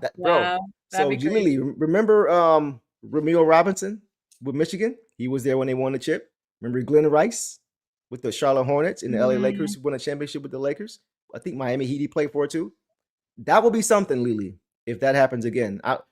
You never know. I'm just gonna say you never know. We're 1-for-1 so far. Well, not 1-for-1 yet, but we're on our way to being 1-for-1, hopefully, with Michigan. Wow, what a shot. Sorry. So if that happens, the city is gonna go crazy. It's gonna go crazy. One step at a time, right? Still gotta finish out strong. But hey, I'll tell you this, Lily. If it happens, I'm gonna shout you all the way out in this chat. Well, you're calling him Lily because it looks like Lily, but it's Lil J. Oh, Lil J, my bad, bro. Okay, I've been saying Lily for months. Too. My bad, bro. You gotta correct me. I always go for Lily too. The way it looks on the screen, I go for Lil Lily. J, my bad, because the J has the dot too. Yes, okay, it looks like Lily. I don't blame you, but my bad, bro. So Lil J, if that happens, bro, I'm definitely shouting you out, bro, for sure. So we'll see. Lloyd Vault, Go ahead, Terry Mills. Go ahead, boss. The second round, I'm gonna scream. Anything more than a first round series win is just bonus for me this season, honestly, guys. And I know we're locked in the first. We should, your expectations might, go a little bit higher because of that, which I absolutely completely understand. Which is me as a fan. Like if we just get through the first, if we get through the second, it's all about steps. So proud. Yeah, all about steps. 100%. I agree. All right, guys, we will see, man, how it plays out. Boss, let's keep pushing, man. Let's go to JD, guys. Jalen Duren, the man-child in this game, guys. Zeus, as Heisenberg calls him. Finished tonight, guys, with 16 points on 5 for 8 shooting, 6 for 7 from the line, 7 boards, 3 assists, only 1 turnover in 30 minutes. So not a crazy numbers game, but I still thought he played well. Boss, take off from what you saw from JD tonight. Yeah, he actually led the whole game in rebounds. He tied with B-Ball Paul with 7. Because I was about to kind of go at him for that. I was about to be like, bro, you're playing 30 minutes. You should get a double-double. That's how you've been playing, you know. But it also just goes to show the scoring percentage throughout as well. Mm-hmm. You know, you have to factor that in when it comes to rebounds. If you're making baskets, you're not getting rebounds. Yep. So he did finish tied with B-Ball, both of them with 7. No one on the Sixers got 7. So congrats to that for them. 3 assists. I'd love to see it. Second most of the starters, tied with 3rd most overall. Yep. 5 of 8 shooting, fine. 6 of 7 free throws, amazing. The one turnover, I don't remember it. The 1 foul, again, that happened early, and then he didn't foul again. And this is, you know, against Andre Drummond and Abona. To me, that's more of a reflection on the Sixers not being able to get into the paint and be aggressive enough for JD to have to do that. He started off slow, and then completely had a different defensive second half. It's not reflected in the box score in terms of steals and blocks, even though I'm pretty sure he had a block. So hopefully that gets adjusted, but he just definitely turned guys away at the rim. Great movement. When he got the ball deep, you know, he obviously either scored, he was able to get to the free throw line, get the whistle. He also, guys, he came in questionable for this game because of illness, which just tells me he was feeling off. And I'm glad, and it's not an excuse, but it's an explanation, which I've said before on this podcast. So, you know, 16 of 7 and 3, I'm not going to complain about it all. I know in the first half during our live, especially, people are like, what is JD doing out there? It just didn't seem like a perfect game, but he was probably just not feeling 100% himself. And even if you feel well enough to play, you know, think about your work day. Think about going through your work day with a headache or nauseous tummy. You know, you're just like, I don't feel great, but I can be here. And I think that if it was worse, they would have just sat him. I think he felt just okay enough, but he definitely didn't feel 100% is what was reflective in these numbers. But he picked it up in the second half, which is exactly what we needed. So I'm happy with the JD output that we got based on how he entered this game. Yeah, no, that's a very fair point, because we always talk about the human side of it. Like we always look at box scores and numbers and what this guy's averaging. Yeah, there's a human aspect to it too. So I think that's very fair. I'm often hard on JD because I know how good he can be. Boss for the same reason. You guys have heard me. You guys boss for the same reason. So you guys have come at me for my takes about his defense before. Deuce and I have thought about it. You guys, So Heisenberg, I hear you here for sure. Definitely, because I was like, man, y'all know me. I'm like, man, if you ain't feeling good, go sit down. Like that's just kind of how I am. Well, especially when you have here's the thing. I've talked about his free throw shooting and how early in the season he wasn't really shooting well as I wanted him to shoot. But it's like you got to consider the fact that he's getting hacked often. He's probably got welts every game on his wrist, on his shooting hand, all these different things. And he's still, it's a lot. Like they're getting paid, whatever they're getting paid, but it's still a human aspect to it too. We don't know what he was feeling that kept him under the weather. But if it was a headache, try to run with the headache. You know what I'm saying? You know what I mean? So it's I tough. can't even get through my workday, and I'm not a professional athlete with that stuff, you know? So just it's slightly tweaked. You just got to consider that as well. But I thought despite that, he still played a pretty good game. His passing continues to be on display from the top of the key, finding guys on time, on target, showing his vision, his processing speed, and his accuracy, getting the ball there too. Like he wasn't great last game. I think he had 4 turnovers last game, but that's a rarity for him. He usually takes care of the basketball pretty well. And you're right. Like to start the game, he didn't protect the paint that well. There were some times when they let the backup to the backup. I forgot his name. What up, though, Tom? Pistons win the East. Detroit basketball. For sure. Bona? But what's that? Adem Bona? That's his name, Bona. Yeah, he was kind of putting in a little bit too much work on JD. I didn't like that. But second half, he kind of got on it, protected the paint much, but he did have at least 1 block. It's not recorded, but he had 1 clean block straight up. Yep. You know, so they didn't record it, but so like first half wasn't great. Second half, he got on it despite him not playing at 100%, things like that. Got to consider that, but he did enough for sure. He did enough on both sides to help us get it up. It's not the 30-10 that we've gotten accustomed to seeing him, but that's kind of the thing. The expectation for him has risen now. So when he has a 16-7 game, it ain't like, oh, he played terrible. It's like, okay, he didn't have a great monster box score game, but he still gave us enough to get this dub. So, and again, when it comes to the boards, that was kind of my biggest thing. But for him to lead it, tied with B-ball, for both our starting center and our backup center to lead the game in boards, just tells me that it wasn't necessarily a board friendly game. Mhm. It tells me, you know, so, and it is pretty spread out in that aspect. So I have to give him that as well. great but point he here was, too by Heisenberg. He was tied for second leading scorer with Jenkins, so he was still doing Duren things. I just think he definitely had a better second half than first half. But yeah, even if you're just like, and I think it's easy for us to say like, don't be in the game, especially with Stu out, when we know that when we're up and we see how we're playing already, and we see that B-ball is dominating, and we know that Tolu could probably run over Adam Bona too. Like, then it's easy to be like, oh, but you know, it could just be like a slight thing. It could just be like every time he jumps, you know, he gets, you know, something come up in his throat, you know, like you don't know. Yeah. Yeah. Zion says we got to remember that guys like JD are basically kids. Think back to the stuff you went through around that age and add millions of people looking at you on top of that. Yeah, that's a great point, bro. The human aspect is definitely a thing for sure. And for him to be a leader the way he has at 22 as a young kid with Cade out to a 9-2 record. I mean, yeah. And he kept Drummond off. Yeah, Drummond had 3 boards, guys. Yeah. Andre Drummond is synonymous with rebounding. And he had 3 rebounds. So boxing out is a big thing. It's hard to keep Dre off the glass. We saw JD routinely boxing guys out, boxing Drummond out so that his teammate can go and grab the rebound. So they're not all jumping in and fighting for it. That's a big thing, Heisenberg. Just boxing your guy out, grabbing the body, and keeping him off the glass. That's a big deal. Pop says, good point, considering that he didn't feel his best. He gave a lot, and he's the game plan now. Exactly, bro, McLemore. He's the game plan. They've seen him camp out in the paint game over game and be able to just dominate smaller guys and less, athletic guys. So that's another piece of it too. So I'm not going to get on him this game. I'm not going to do it. I ain't going to do it. So that's all I got for JD, guys.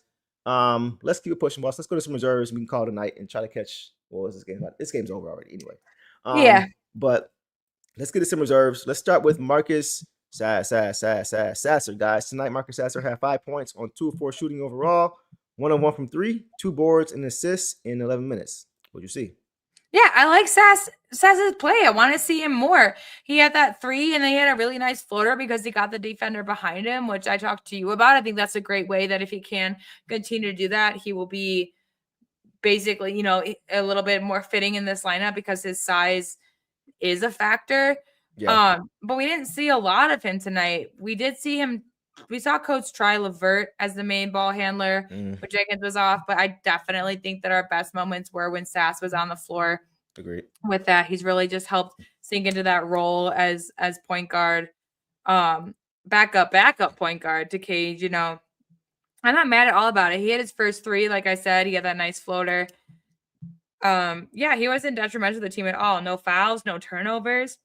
That's all you can ask for. Only 1 assist, but that tells me there was probably either more hockey assists or the guy that he was giving to, didn't make the shot in that instance. But only 3 of our guys off the bench recorded assists tonight. So he was one of them and in pretty low minutes. But it was fun to see him out there. And there was just moments I was kind of like, oh, I wish Sass played a little bit more. They just really just kind of, again, I still think that despite the injuries, despite us closing in, they're still trying to figure out that shooting guard position. And I don't think they've taken Sass out of it necessarily, but they are kind of determining between LeVert and Huerter in terms of that, because I think Sass might play more of a facilitator role going in. So now they're like, who can we keep, next to our facilitator? And that's why we saw more LeVert and Huerter minutes than we did Sass with them. But yeah, good minutes from Sass overall, and always love to see him on the court and thriving. Yeah, that's where I'm at too. Like we could have seen him more. I'm not, not mad at that at all, for sure. Yeah. I just like the way he's looking to be a facilitator, boss. Like everybody knows the game plan, the story on Sass, he's a bucket, right? I just like how the way he's pushing the basketball now. Like Daniss was pushing the basketball. We saw Ausar pushing the basketball. Sass now is looking to push the basketball. It's a lot easier to facilitate when the defense is on its heels and when they're not set. He's not as good in the half court sets, dissecting the defense and processing what's in front of him.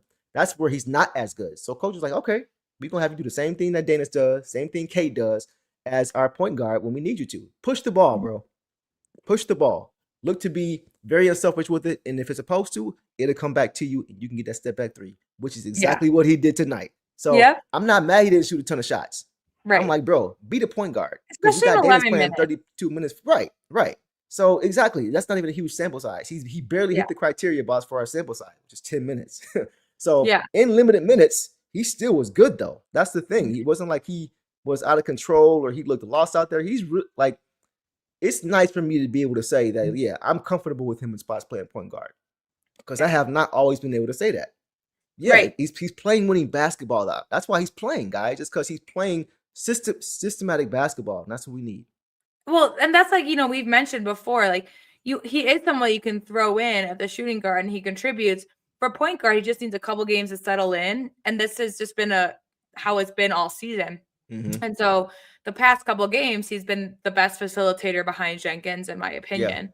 So it's just that whole deal, and he's really just he's someone that I've loved since we've gotten him. I've wanted more minutes for Sass, and it's just been injury timing, just timing of things. He was someone who, based on pregame interviews, we thought might get more playing time this year, but unfortunately was sidelined with that hip injury for a little bit. And then Jenkins really stepped up for us. But for Sass to be able to still, he still contributes to his team positively. And you can't, when we win like this, you contributed. You contributed, Sass. You contributed to this 23-point win, no matter how you want to spin it. So Chris, I saw him playing the one. When I saw Caris out there, by the way, guys, I want to get to this since this is live right now. Dom, appreciate you, bro. Says go Blue, straight BTA. Yeah, guys, they're up 17 points right now. 50 seconds to go, so they are headed to the natty, guys. Incredible stuff. What a day. What a Saturday night this has been. This has been awesome for me. National championship. Denver, Pistons, #1 seed. Natty. Denver won. I'm a big Denver fan. This is a great night for sports for us. Well, not all of us, but for those who are U of M fans for sure.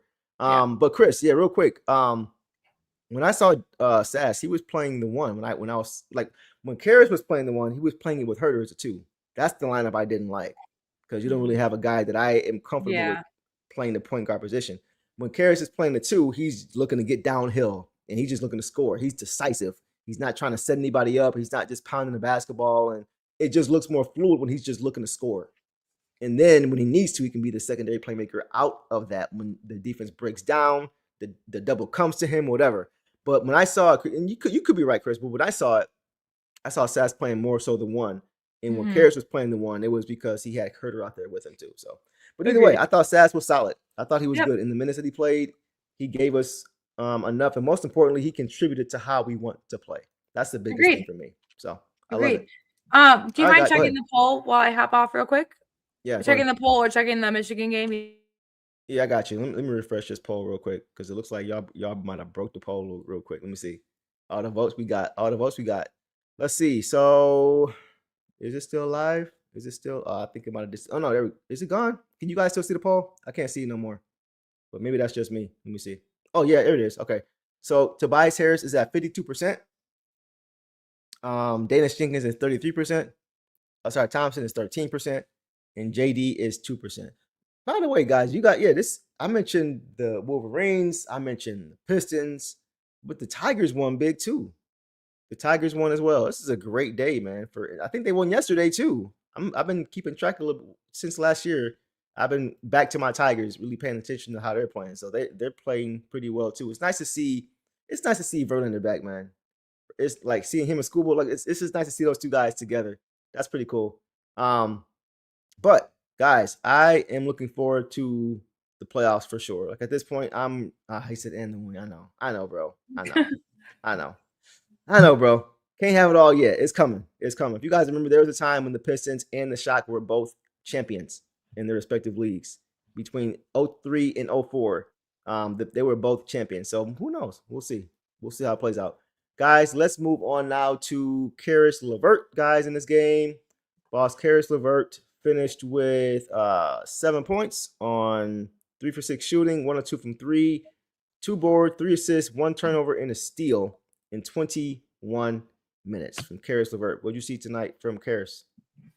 I saw early scoring, which again, he only finished with 7 points, but he had a drive to the basket, which finished well. He had a 3-pointer. Like he's looking more comfortable. It wasn't an ugly game at all from him. 3 of 6, I will take. Only 1 turnover, 1 foul, 2 rebounds, 3 assists. Yeah. Again, he's one of the 3 guys off the bench that actually recorded an assist. This wasn't a phenomenal game from Caris, but it wasn't ugly at all. He fit in the right moments. He just played great defense against the team, against the Sixers, just denied the guy that he was guarding the ball and got us 7 points. I think he could have gotten a couple more with more time, but in 21 minutes, this was just awesome. And I just truly had nothing negative to say about him. And that's kind of the trend that we want as, as a team for Caris, is to just continue to just look more in sync with the team as a whole. And I think he definitely did that tonight. So that's where I'm at with Caris. I'm with you. Mike says, I'm sorry I cheated on you guys tonight. I had to watch this again. Bro, you fired, bro. Truly. You banned, bro. You can't come back, bro. No, I feel it, bro. I ain't even mad at you, my dog. I ain't even mad at you. But I appreciate you still showing up, despite that. All you guys still being here, despite that. Y'all probably watching how I'm watching too, but we appreciate you guys being here, covering this post game, man. Yeah, boss. For me, it's the defense. The defense was great. It's been consistent all year. His defense has been really good all year. This is the defense he played on guys like Edgecombe. He guarded Tyrese Maxey in spots, Kelly Oubre in spots. Like, he's also another defender who's versatile, that can guard 1 through 3, some small 4s even in spots. We've seen him do that as well. He's 6'6", 6'7". He's pretty big guard, right? And that's what Trajan wanted. Trajan wanted that defensive versatility. That's a part of why he brought him here, is to be able to. You're right. He's a big guard. You can get a shot off when you just want get a clean look at the back. Yeah, he's just a hooper. He's a good player. I won't say he's a seamless fit for this team, right? But it's okay because he's still able to contribute.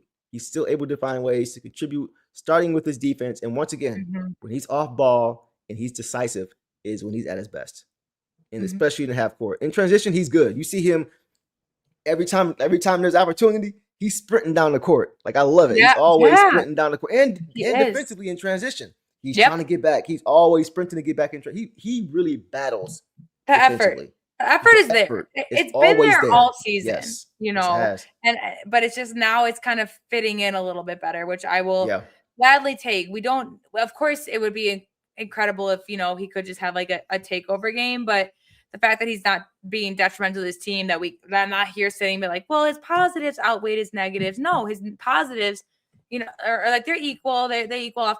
It's way above. It's like 90% positive, 10% negative. Which, if you said that about any NBA player, it would be respectable.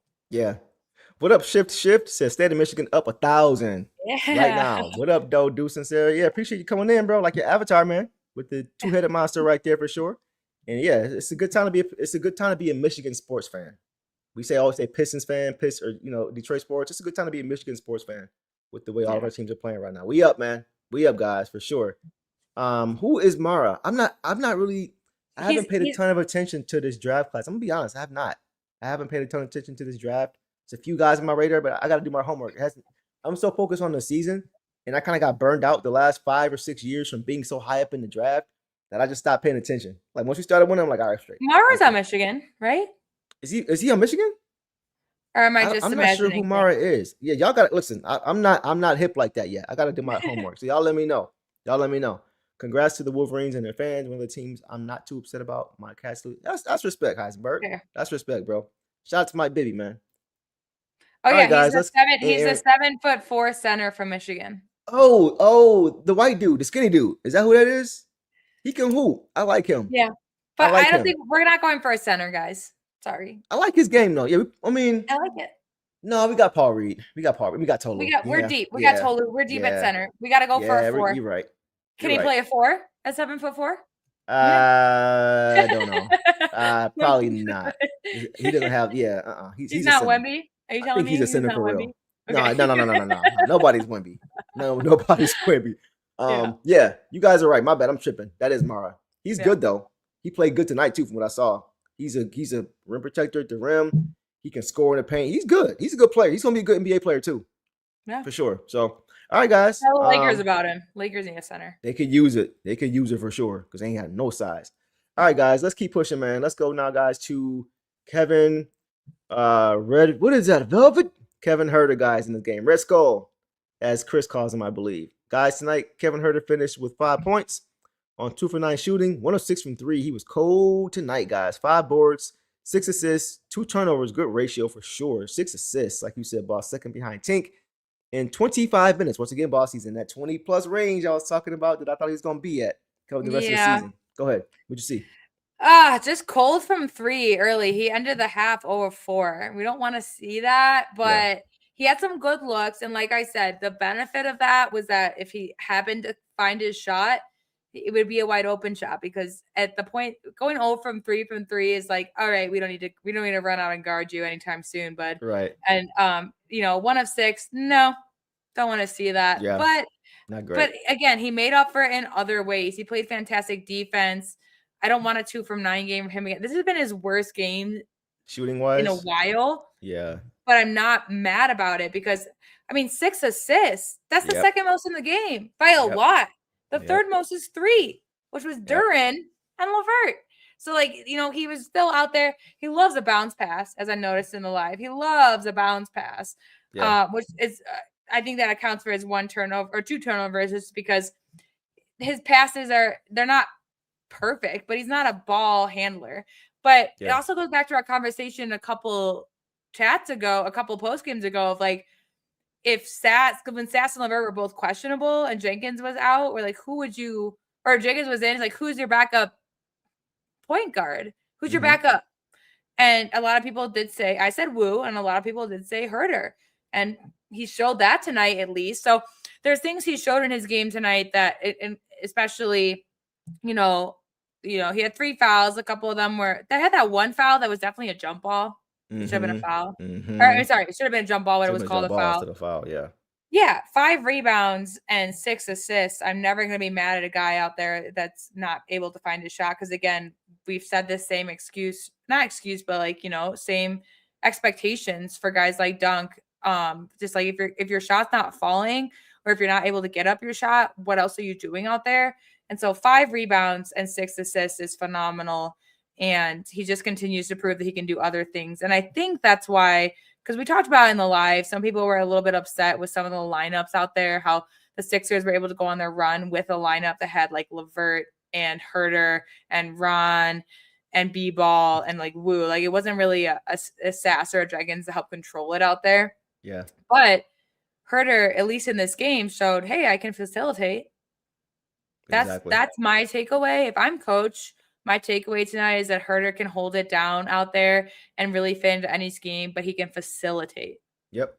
So that's my takeaway. That's the biggest difference. Huerter. Yep. Yeah, that's the biggest difference. That's why, it's like you said it already, but we talk about it all the time. If you're gonna play that many minutes and you don't have a ton of points, or you're not really scoring the ball, how are you affecting the game?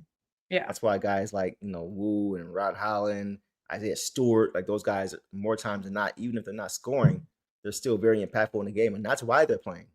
He played 25 minutes for a reason. Yeah. Despite only scoring, because he only had 5 points, but 25 minutes. Comparably, Caris LeVert, no shade, but he had 21 minutes and he scored more points.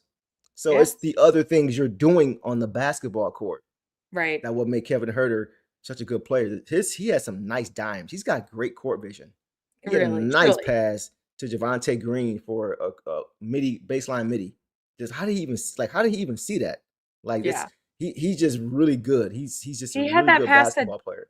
Was he the one that passed it? No, maybe Duren. Someone passed it to Jenkins in the corner when someone else was cutting. It was that ball movement play where everyone was moving the ball and Jenkins ended up hitting the corner 3 in front of our bench. But when I saw it throw it, I was like, oh, that's overshot. It was Ron cutting, but it was Jenkins who caught it. Yeah, nice action. Who saw that? Was that Huerter? I don't remember. I gotta go back and check. Who tossed it through that corner? Because it may have been. It wouldn't surprise me if it was, kind of thing. Yeah, for sure. Yeah. And in his defense, he was guarding PG too in this game. Yeah, staying in front, making it tough, making him give the ball up at times. His defense is underrated, guys. All these guys are committed to playing defense. He moves his feet well. He plays angles well. He doesn't give up driving lanes. He doesn't foul a lot. He's just a really good defender, man. He just knows how to play the game. He's just a really good he's a hooper, bro. His transition defense, too. The way he gets back. He broke up a few layups at the rim, just sprinting back, getting back in transition, not giving him anything easy. So, boss, that's why I said that I think he's going to play 20-plus minutes the rest of the year, because he doesn't have to just do one. He doesn't have to be relied upon to just do one thing.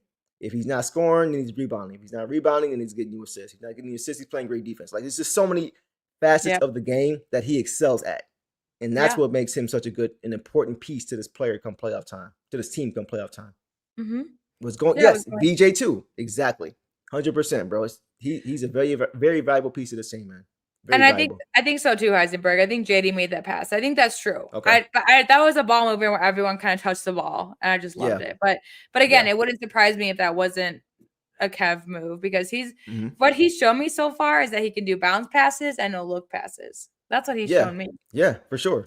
He's getting more comfortable. He kind of getting loose a little bit. I like it. I like what I'm saying. Doug, we are going to do this. We're going to have a fan show soon, before the play-in begins. Yeah, I think by Monday. A date yet. We're working on it.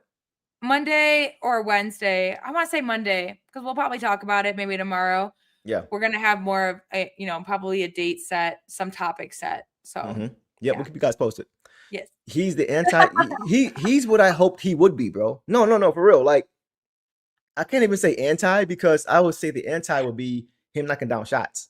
No. He hasn't really done that great yet. Fontecchio, and that's the thing. That's the thing, bro. If Fontecchio wasn't knocking down shots, he was just getting cardio for us. That's what I'm saying. So many times he would have the ball and he would drive to the hoop, wouldn't have any separation, so everybody stayed home. There's no double team coming. He goes up for a shot. He's caught in the air and he's turning it over. It would happen so many times. And respect to him. But Kevin Huerter is able to do so many more things than just shoot the basketball, and that's why he's so much more important to me on this team. Go ahead, boss.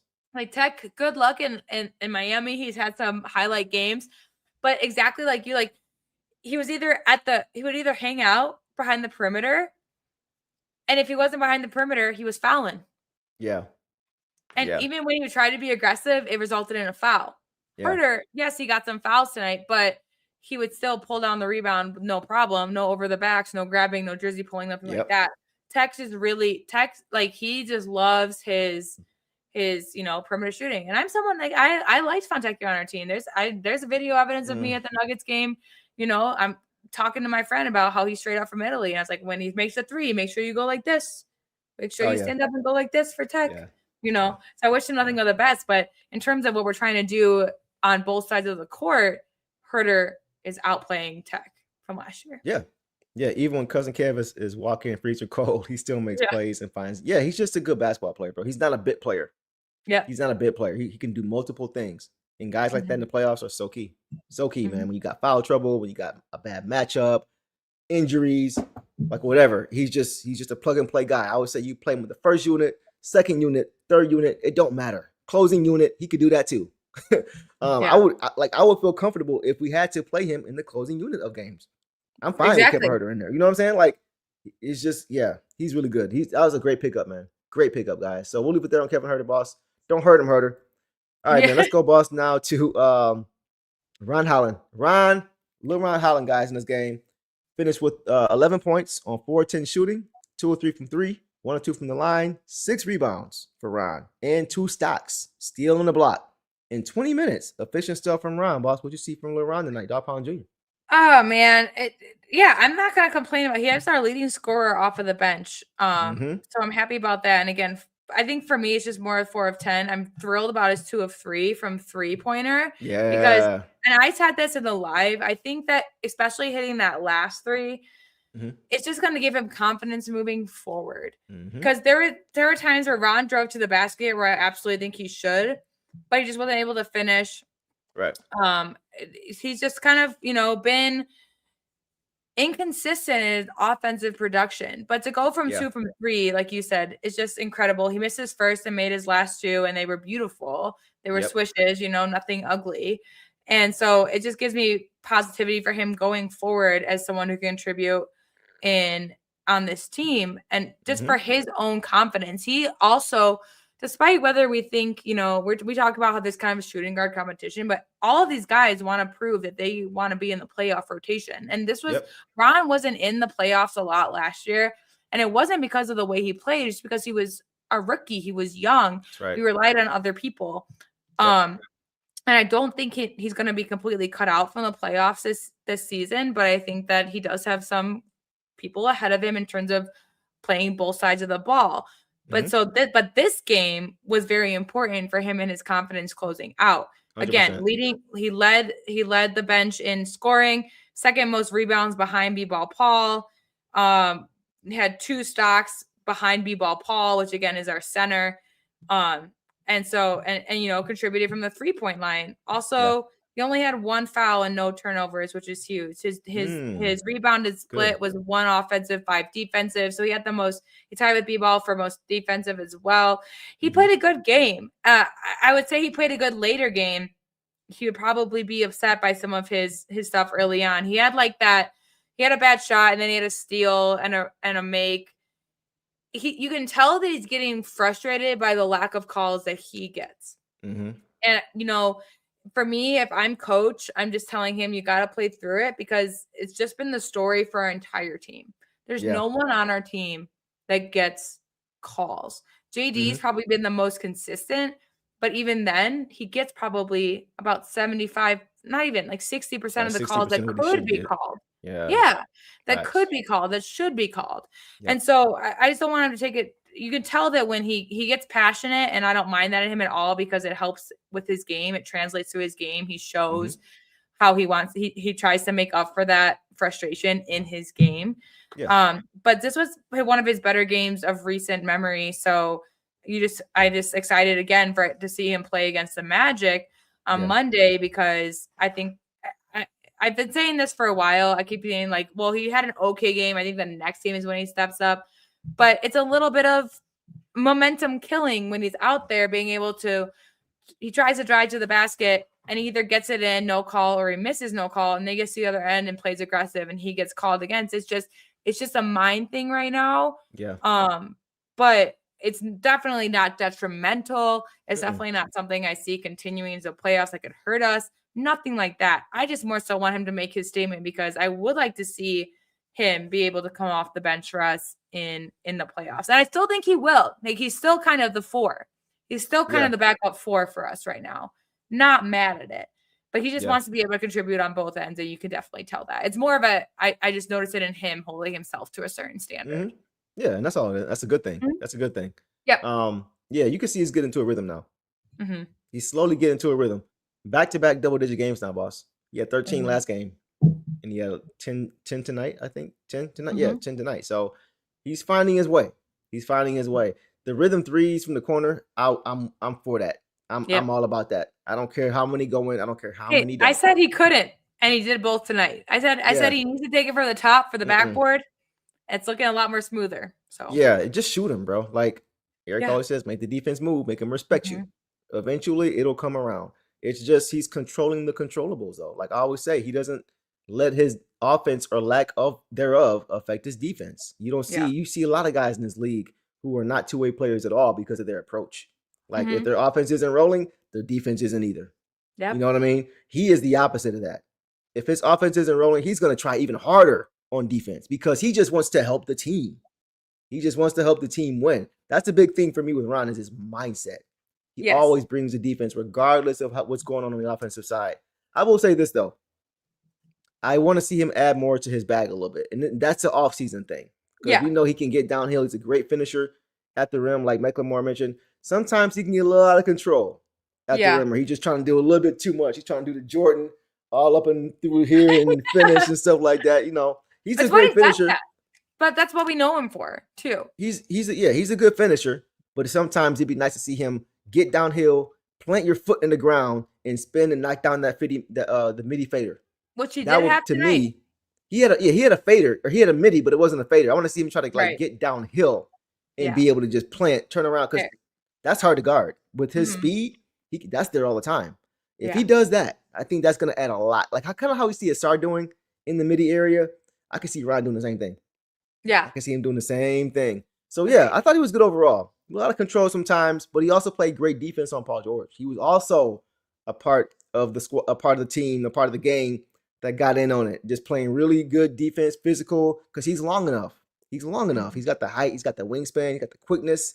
Yeah, it's just his mindset, Super Mario, man. He always brings that defensive dog mindset. And you normally see it intensify if a shot isn't there, as opposed to the opposite, as it is for a lot of guys. So yeah, I'm never really mad at Ron because he's always bringing it, controlling what he can control. Just keep working on the shot. Keep shooting it. Keep shooting it. If it's open and you're in rhythm, if you're not shooting that, then we're really just wasting Fred Vincent.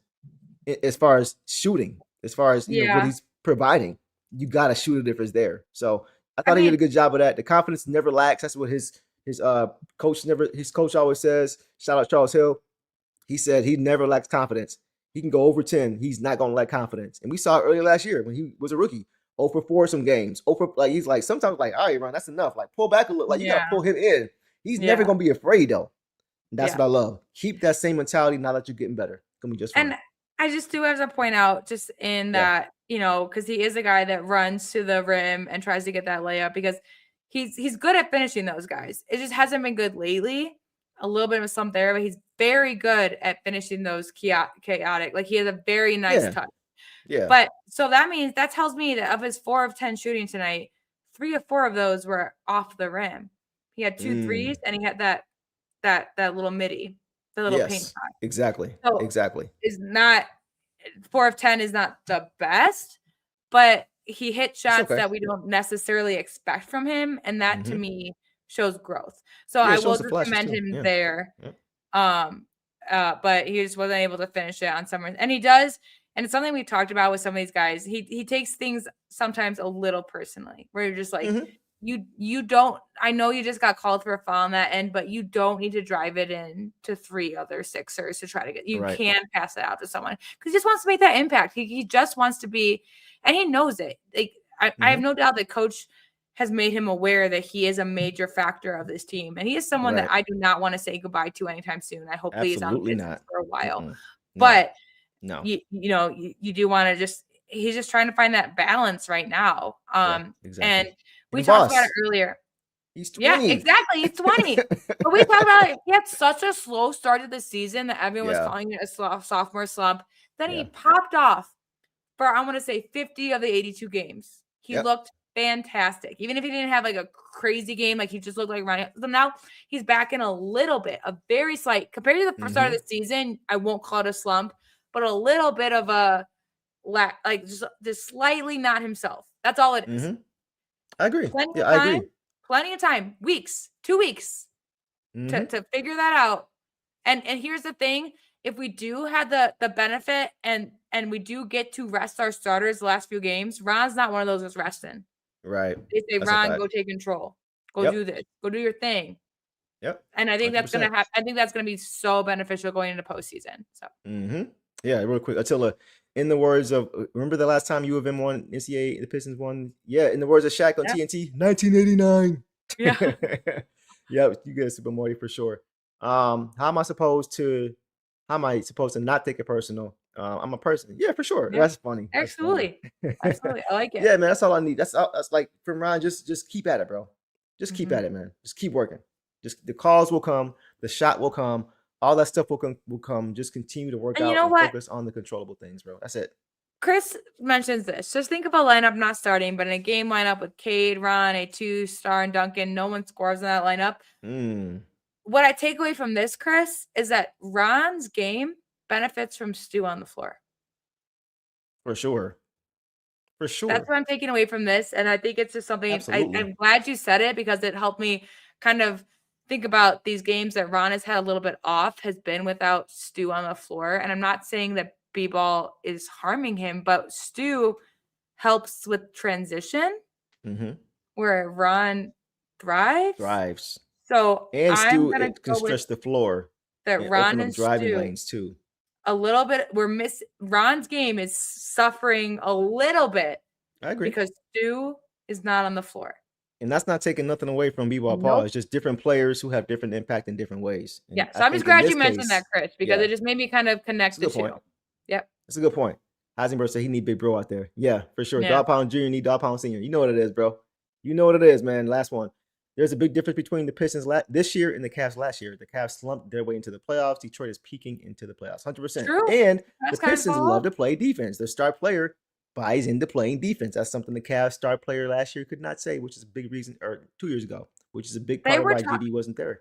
In the Nuggets Spurs game on Prime, I got to see, Rooks, Griffin, Dirk, Nash, Haslam talk about it. Actually, I don't think Steve Nash was there today, but they talked about it a little bit, and they said they kind of laughed at the fact that the Cavs had actually admitted that they're kind of playing the seeding thing right now. They admitted that they're kind of playing well, we might fall for this team, we might do it for this thing. And Dirk actually brought up when they said, hey, I rested the game against the Warriors in my last season playing. And I rested against I don't know if it's last season, but one of the last seasons where we rested against them because they would have had to win, or not the Spurs, sorry, the Warriors. And he said they would have had to win 8 or 9 to make it to the playoffs. And I rested against them. And they won that game, and they ended up winning out, and then they beat us. Yep. He's like, if I played that game and we beat them, they wouldn't have made the playoffs. So it's like a little bit, it's like, he's like, you also don't want to give, not the team that you're playing, but you don't want to give any other team the satisfaction of knowing that you purposely avoided them. And so that's kind of where I'm at with the Cavs right now. It's just like, why are you admitting these things? Because they feel like their defense, with Harden especially coming in, their defense has fallen off. Yeah, they're not the same team anymore. Yeah, no. And I'm not saying that they're not difficult, that they're not going to give teams a run for their money, that they can't make a decent run in the playoffs. Yeah. But the Cavs last year, and look, JD, people get upset about JD's lineups with the Cavs. It's kind of what they relate to. But JD's priority was defense. So he ran defensive lines, and it was up to them to get the job done. But then you got players on that team that want to play minutes and don't want to play defense. Is it really the lineup, or is it the players? Is it the fit? Yeah. And so that's kind of what I'm at with them. I think Heisenberg, this is a good point. They also got bit by the injury bug. That is true. However, I think much like the Knicks, the coaching change for the Cavs has really affected their identity. Agreed. I think that's a really big difference, bro. And I think the fact that they went and got a James Harden proves that. Because James Harden is not a defensive player at all. He's just not known for that. So I think about the Knicks, and I think about how Tom Thibodeau, he was maligned for playing guys way too many minutes, but he demanded that they play defense. And now they don't have that identity with Mike Brown. It's not there. I think the same thing is going on with the Cavaliers. I think they have a players coach in Kenny Atkinson, and as opposed to having a JB who's like, hey, I'll be a player's coach, but you're going to play the way I want you to play. And I think that's the biggest difference for them. Go ahead, boss. I was about to say, the Pistons is JB's team. The Cavs are Donovan Mitchell's team. Facts. 100%. That's where it's at. Because Kate allows it to be JB's team. Right. You know what I mean? Because Kate took on the challenge early. Exactly. And JB's like, hey, Kate, go do better on defense. 100%. Yeah. That's exactly what JB said to Kate when he got here. I know you can play defense. Now I need you to go show me you can play defense on a night-to-night basis. Can you do it? Kay said, yep. Donovan Mitchell was like, hey, let's get another coach in here that's going to allow me to play offense, bro. Yeah. That's the difference. It starts from the top. And these guys on this team embrace it as opposed to, and you see they don't in Cleveland because their whole identity is different now. A lot of the same guys are still there, but they're not defensively as locked in as they were before. And that's a big part of JB Bickerstaff and these guys just buying into what coach says, like you said, boss. That's a great point. Great point. All right, guys, we'll leave it there, man. Let's move on now and go to our last few guys, boss. Let's go to Javonte Savage. Can you woo Green in this game, guys? Javonte Green finished with only 2 points, 1 or 2 from the field, 1 board, a little bit of cardio, and only played 6 minutes.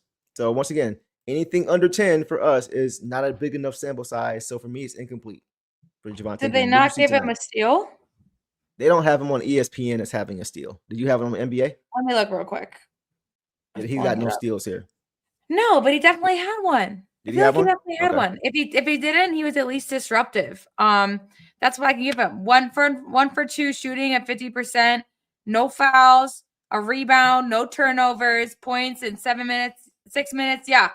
I definitely think he was disruptive on defense. If he doesn't have a registered steal, just eruption. That's true. No, you're right. Where he was. You're right. So You're right. I agree. have to give him that. And again, I no agree. fouls. Like he made the most of his minutes. And someone asked in the live chat, like, is Wu okay? Because we saw him early. We saw him a lot last game because of Tobias going out, and he filled the shoes. He stepped up. Again, I think it's still kind of that like, let's test out who we can rely on as a guard, as a shooting guard, because they know what they're going to get from Wu. Yes. And I don't think we're going to see 6 minutes from him in the playoffs. We're going to see more. We're going to at least see, I would say, 9, 12. I think he finishes the quarters for Pistons at 3 minutes. So, yeah, like you said, you can't really judge what he was doing out there, but in the time he was given, but he definitely wasn't detrimental. And when he was out there, it was a defensive shutdown. He was on Paul George. We noticed that as well. Just slowed them down when he could. Good game from Wu, and it just says someone who, for sure. Someone who's a Wu supporter. Of course, I want to see more minutes from him, but again, I don't think that the minutes that we're seeing reflective now are what we're going to see from him in the playoffs. He's done incredible defensive things, and he's going to be brought in certain matchups. I think we might see him a little less against certain matchups, or certain people, like, we'll rest him when certain people are in on a team and when certain people aren't. But he just continues to prove that when he is out there, he takes full advantage of his minutes and isn't, a negative for our team. I love Wu. Yeah, for sure. Like for me, I think this is more experimental as far as just seeing how they're going to define other positions. I think he is pretty much the side. Like for me, I think the same reason we'll see him in the playoffs is the same reason I think we're going to see Kevin Huerter in the playoffs. It's because he's multi-dimensional.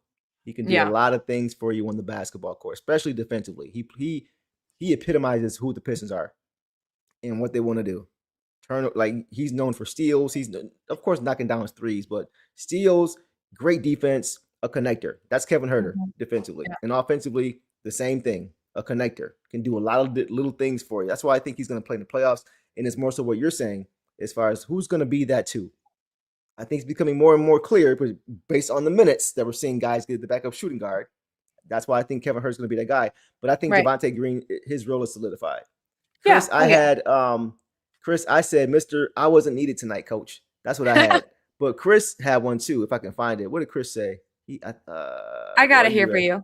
You got it? Okay. He said, Mr. We clinched the #1 seed. Let's go. See, that's why you were trying to do this, and I'm not, bro. That's your thing. But I'm not sure if you mentioned this, boss. No fouls.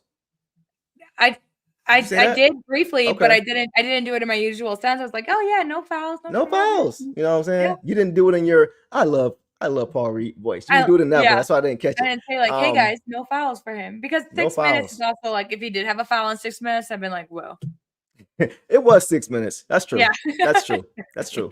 But yeah, I love how he plays. I think it's more so about experimenting with these last few games as opposed to anything else. I don't see any way he's not playing for us in the playoffs. I think he's too important in what we do, and he's reliable as a veteran. Eric always says your veterans are supposed to be guys who can settle things down, who can be a plus for you on the floor in situations that your young guys haven't really been in. And that's what he is. That's what he does. And that's why I think he has found a home with this team. Like he said he wanted before he got here. When he got here, he said, I want a home. I'm looking for a home. Yeah. Javonte Green, guys, has officially found his home here. And I think he's going to be here beyond this season for sure. So I hope so. I genuinely hope so, especially because he was someone we relied on so much. And, seeing him get these minutes cut, not seeing him on the floor as much, you might question that. Yeah. But he is a vet who's on a vet minimum with us, just like we did with Paul Reed last year. I truly believe that he will stay with us, and because he definitely embodies Pistons basketball in total. So I just think, and again, like I've said, incredible vet for a guy like Ron to have. Right, you do say that. For other guys to just be able to learn from. I mean, he's even older than Stu, and Stu is doing his things out there. But Wu can help with body control, foul control. He can help with those things at that position. So of course I would. I mean, gosh, like if I could somehow win the lottery, I would pay for his contract to stay. So, yeah. You won't have to, boss. I don't think he's Yeah. going anywhere. Yeah. I think he and Tobias are the elder statesmen too on this team at 32, 33. That's, So and that's something we've talked about too, is like Tobias's names are in trade talks a lot, things like that. But like we have a young team, and the vets that we have right now, and Tobias is up for a recontract. I don't see us paying him as much as we did, but he could very much want to stay for less. Yes, because they are just, and again, just top tier veterans, but also just for the style of basketball that we want to continue to play. They're team players. They're steady. They're solid. They fill in roles, like just like we talked about how what you need coach is Woo. With Stu out and with Kate out, Tobias has taken on that position as our starter for what do you need? Do you need points? You need rebounds? You need assists? I'll go out and do it. So, and those are the vets I want on this team. Absolutely. 100%. Yeah. So he's not going anywhere, in my opinion. So we'll see. We'll see, guys. All right, let's keep pushing, guys. We got 2 more guys and we'll call it a night. Let's go, boss, to B-ball Paul, guys. Paul Reed in this game in his return again to Philly. Didn't have 28 and 10 like last time, but that's okay. He had 10 points on 4 or 5 shooting, 0 of 1 from 3, 2 of 4 from the line, 7 boards to tie the lead for the Pistons, along with JD, like boss mentioned. 1 turnover and 3 stocks, 2 steals and a block in only 18 minutes. Mr. Efficiency again, boss. What you see tonight from one of your favorite players in this team? He had his turnover early. He registers 1 a game and he gets it out of the way. Every time it seems like. Truly, he had it like right away, and I was like, "There it is, guys. It's okay from here on out. It's okay." He had some crazy moves. There were a couple times he was fouled to the basket. Even you or Eric were like, "What is he doing?" I was like, "He's he's drawing the foul. He knows what he's doing. He knows there's gonna be a contact here, so he's drawing the foul." 2 steals and 1 block for 3 stocks. Incredible. 4 or 5 shooting. Numbers, B-ball. The fact that 2 of 4 from the free throw line. Someone said that he got the crowd free chicken. Just paying homage. That's all they got. That's all they got. I also want to say, I know that Detroit fans pointed out as well, and but the announcers when he checked in for the first time did call him B-ball. They did acknowledge his nickname. Okay. And I think Blaha and Kelser were talking about it a little bit. Like, you don't usually see when they're away on the away team, you don't necessarily see that kind of recognition. You don't see, you don't see that kind of that nickname recognition when it's a guy that used to play for your team and now he's not. Okay.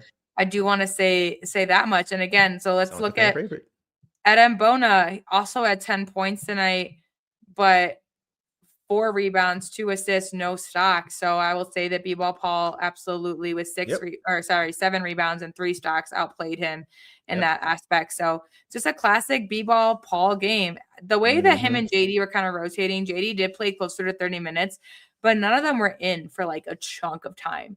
And I think it had to do with the way that JD was feeling as well. And also Paul, because there was a moment in the game in the live, I was like, why did Paul Reed's been playing good. Why did they bring JD back in?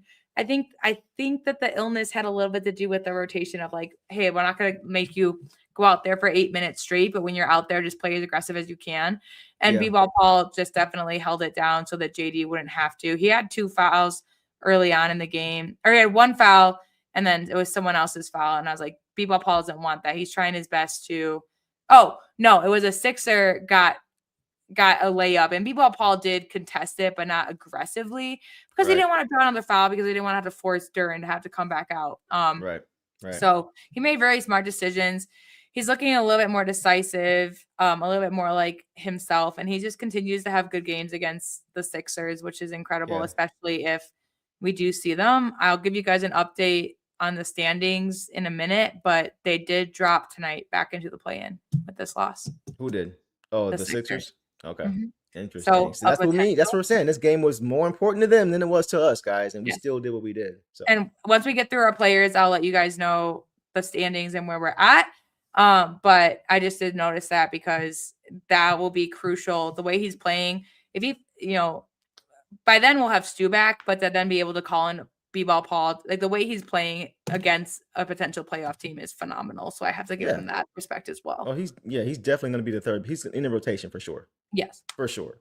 Last year he was there because Stu was hurt, but he's going to be there regardless this year. He's here next year. He's here next year, bro. He's here next year. Yep. We got one more year with him. Yep. So we're good. Nothing to worry about there, bro. For sure. The fact that he still has that nickname tells me he was a fan favorite. Oh yeah. They wouldn't still be calling him that. They'd be calling him Paul Reed if they Right. didn't like him. So that's that in itself tells me that fans probably miss him. We've had fans on this show say the same thing. They loved having him here, or having him there. So I definitely agree for sure. Yeah, exactly, Heisenberg. Yeah, that's funny. They probably miss him for sure. He was good. I don't have a ton on him. Just a good Paul Reed game. Energy always on 10. Energy always on 10. It's such a luxury to have him as a third big. It truly is. Offensively, he's skilled. He's polished. He's got great footwork. He can finish at the rim. He can shoot the ball. And defensively, he's protecting the rim. He just looks so much better than whoever's third big is out there more times than not. You know what I mean? He's at times looks better than whoever the starter is when he's playing against a starter at times. So to have him as a third big is just a luxury. It's just a luxury. And we have him on a very friendly contract through next year, which gives the Pistons options this offseason to go make a move. So Chaz Lanier has been cooking, bro. He's been between what he's done last offseason and this offseason has been truly amazing. Truly amazing. And Paul Reed is a big part of that for sure, man. So that's all I got on Paul Reed, man. Last guy, boss. What's up? I said I love Paul Reed. I love Paul Reed. In the words of Special K. Quickly, guys. Chaz Lanier played briefly in this game. 2 minutes, incomplete, didn't score, missed his only shot. His shot looked good. It was a 3-ball. Looked good, just didn't fall. Nothing on him. He just didn't play. Didn't play last 2 minutes. It looks sad. I wanted him to make that especially because he just played in the playoffs for the Motor City Cruise, which they just had their first playoff win. Unfortunately, they were eliminated, but to help take that. So I just, he looked a little bit bummed in that he just wanted to contribute. But Chaz, you've contributed in other ways for this team, so just again, a guy that I'm excited for his development, someone that I think we will see more minutes from next year. But that's kind of all. I just every time he's in, I just hope that he sinks those threes, and you can just tell. I think he was a little. Don't be too tough on yourself, Chaz. I think he was a little bit tough on himself. Also, just because of the loss last night, just a little emotions. And he's a shooter. Like he's probably just upset with himself for not being able to knock down shots. Exactly. That's what he wanting does. to put your mark on a game. Wanting to just put your mark on a game in the way that you can. But I'm no hard feelings for me, Chaz. No hard feelings for me. Same. We chilling. Like you always say, we're not thrusting our young guys into situations where they're biting off more than they can chew, or they're playing just way too full. They're playing within their depth. Finally. 100%. So I agree with that for sure. All right, guys. Let's quickly look ahead to the Pistons' next game. Let's pull up the schedule. Got another dub. A lot of green going on there, guys. Y'all see that screen? It's a lot of green going on with this win-loss here. And this is all without Cade. And there's games above this that are not even here. Because like we said, we're 9-2 without Cade, which is a great sign. So when we get him back, it's gonna be great. But guys, the Pistons stay on the road for their next matchup when they travel to Orlando to do battle with the Magic on Monday. And guys, the Magic are struggling right now. They are 3-7 in their last 10 games. And from talking to people, I've had people reach out to me, boss. From talking to people in Orlando close to the situation, man, I'm being told that Coach Mosley may have lost the locker room. Yeah.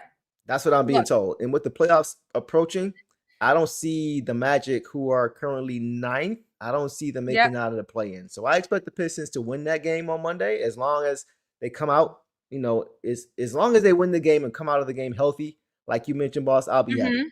I'll be happy. Yeah. And that's kind of where I want to go off of. I'll just quickly give you guys an update for standings, since we're talking about the Magic right now. They're half a game ahead of the Heat in 10th. The Magic are 9th. They're half a game behind the Hornets in 8th. So they still have some playing position to fight for. Like I said, if they can get up to 8th or finish 7-8 and somehow win that game, then they can advance and play the Celtics first round. They get at least 2 chances if they play 7-8, So they are struggling with Mosley too. Look, if you're a coach that allows show the standings, it's not showing up. Go ahead. Don't worry about it. Okay, never mind. I was trying to show you the standings, but it's not letting me right now. So whatever. Go ahead. Keep talking, boss. I'll figure it out later. That was just funny to see. But the Magic, I'm like, honestly, the way they're struggling, I want them first round. But I said this last time. I also don't, because they play dirty. And if you're a coach that allows your team to play that way, I don't think you should have a job. I don't. I don't think that JB would be proud of his team if they were ripping guys down that had an arm wrap are on their shoulder. go. They were ripping them down by their shoulder. There we go. Right. Beautiful. So I got y'all. But I also want to say we're 4.5 against the Celtics ahead of Celtics, but that doesn't matter anymore because we clinched it. It doesn't matter anymore because we clinched the conference, guys. So who cares? Magic number 0. I don't see the Knicks. The Knicks and Cavs maybe can switch, but otherwise, I think this is pretty set. Yep. I think this is pretty set. We have a few more games where potentially a couple teams could fall, like the Raptors and Sixers could switch. The play-ins could switch around a little bit, but I think the top 4 are set. I don't see the Knicks necessarily falling to the point of giving the Cavs the 3rd seed. Yeah. So this is exciting stuff. And I also want to say, guys, first in the league to clinch a conference because the Spurs still close enough. Right, to challenge against the Thunder. The Thunder. They're not gonna. A great point. They're not gonna. The Spurs needed this win today to try to push ahead. But the fact, we clinched our conference well ahead of well ahead of anybody. So this is just the Magic should be a win. Desmond Bane tends to pop off against us, and I hope, but he's dirt. Paolo has been inconsistent. I don't know if Franz is back. Mo fell out of the rotation completely, even though he's healthy. So the Magic we go back and forth with the Magic, but not this season, not the way they're playing right now. But this next game, like you said, Deuce, it does matter more to them than it matters to us. So they are going to try to give their best.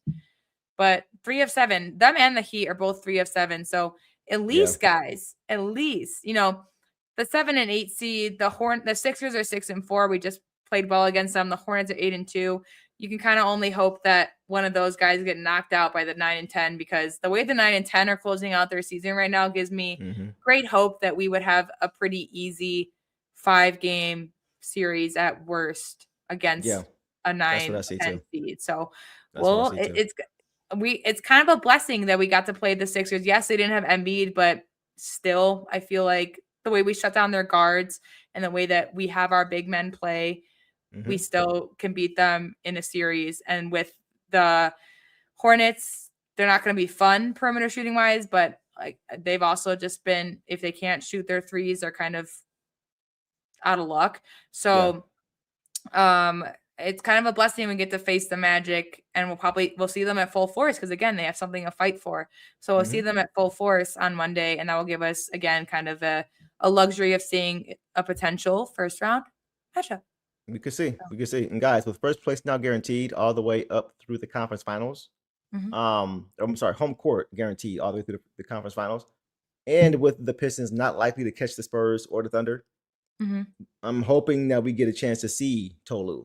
Yes. I'm hoping we get a chance to see Isaac Jones. I'm hoping we get a chance to see Bobby Clement. Like Bobby said, Bobby Clement, what up, though? And Chaz Lanier, for sure.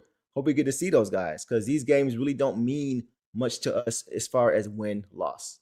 So it's all about just making sure. Go ahead. With those guys, it's not going to be like Cade and AT and Duren. It's going to be B-Ball and LeVert and Huerter. It's going to give more opportunity for the guys that we need to come off the bench in the playoffs to find their rhythm. Just good experience. Just kind of get warmed up for sure. So guys, it has been a great night, man. The Wolverines won on top of the Pistons winning. The Tigers are winning. We're in a great spot. Clinching the East, man. Exactly, Michael. Yeah. All right, we'll just go through it real quick. So 7 and 8 will be the first matchup. Whoever wins that gets the 7 seed. So Celtics will know who they play after game 1 of the play-in series. Whoever loses 7 and 8 plays the winner of 9-10. Whoever loses 9-10 is eliminated. Yep. And then that winner plays us. Will be the 8 seed. Yes. 100%. Well said, boss. Well said. Appreciate you breaking that down for sure. So, guys, that's it, man. That is it for this show, guys. It's great to be a Pistons fan, man. We are first in the East, Super Morty, man. It's a great feeling, but games to go. We can chill and just kind of watch the other teams, look at the landscape, see who we want to play, just kind of break things down. But it's great for Pistons fans who have, like my shirt says, been a Pistons fan before it was cool. Yeah, I need for that all shirt of us, so bad. Yes, for all of us, it's that much sweeter. It is that much sweeter. So we are going to end it there, guys. We appreciate you guys showing up, showing out as you guys always do.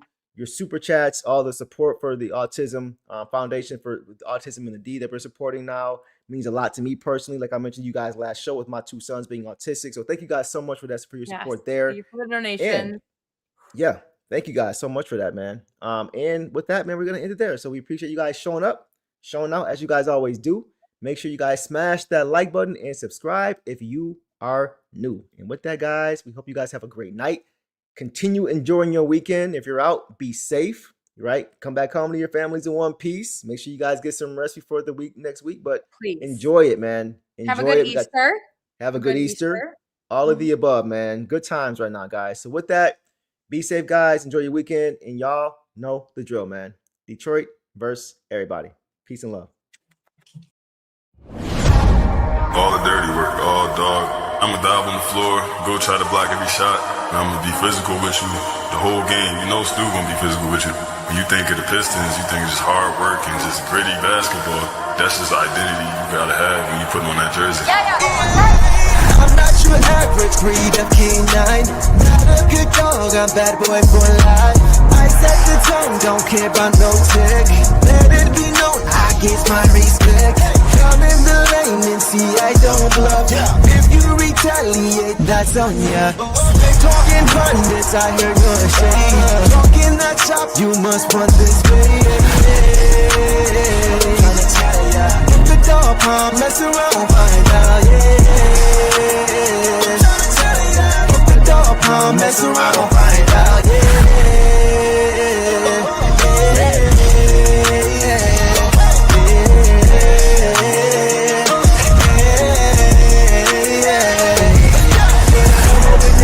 For some barbecue sauce, boy, you better crop a hill, cause I'm like that. When you're ready for some barbecue sauce, boy, you better crop a hill, cause I'm like that. The dog palm, mess around,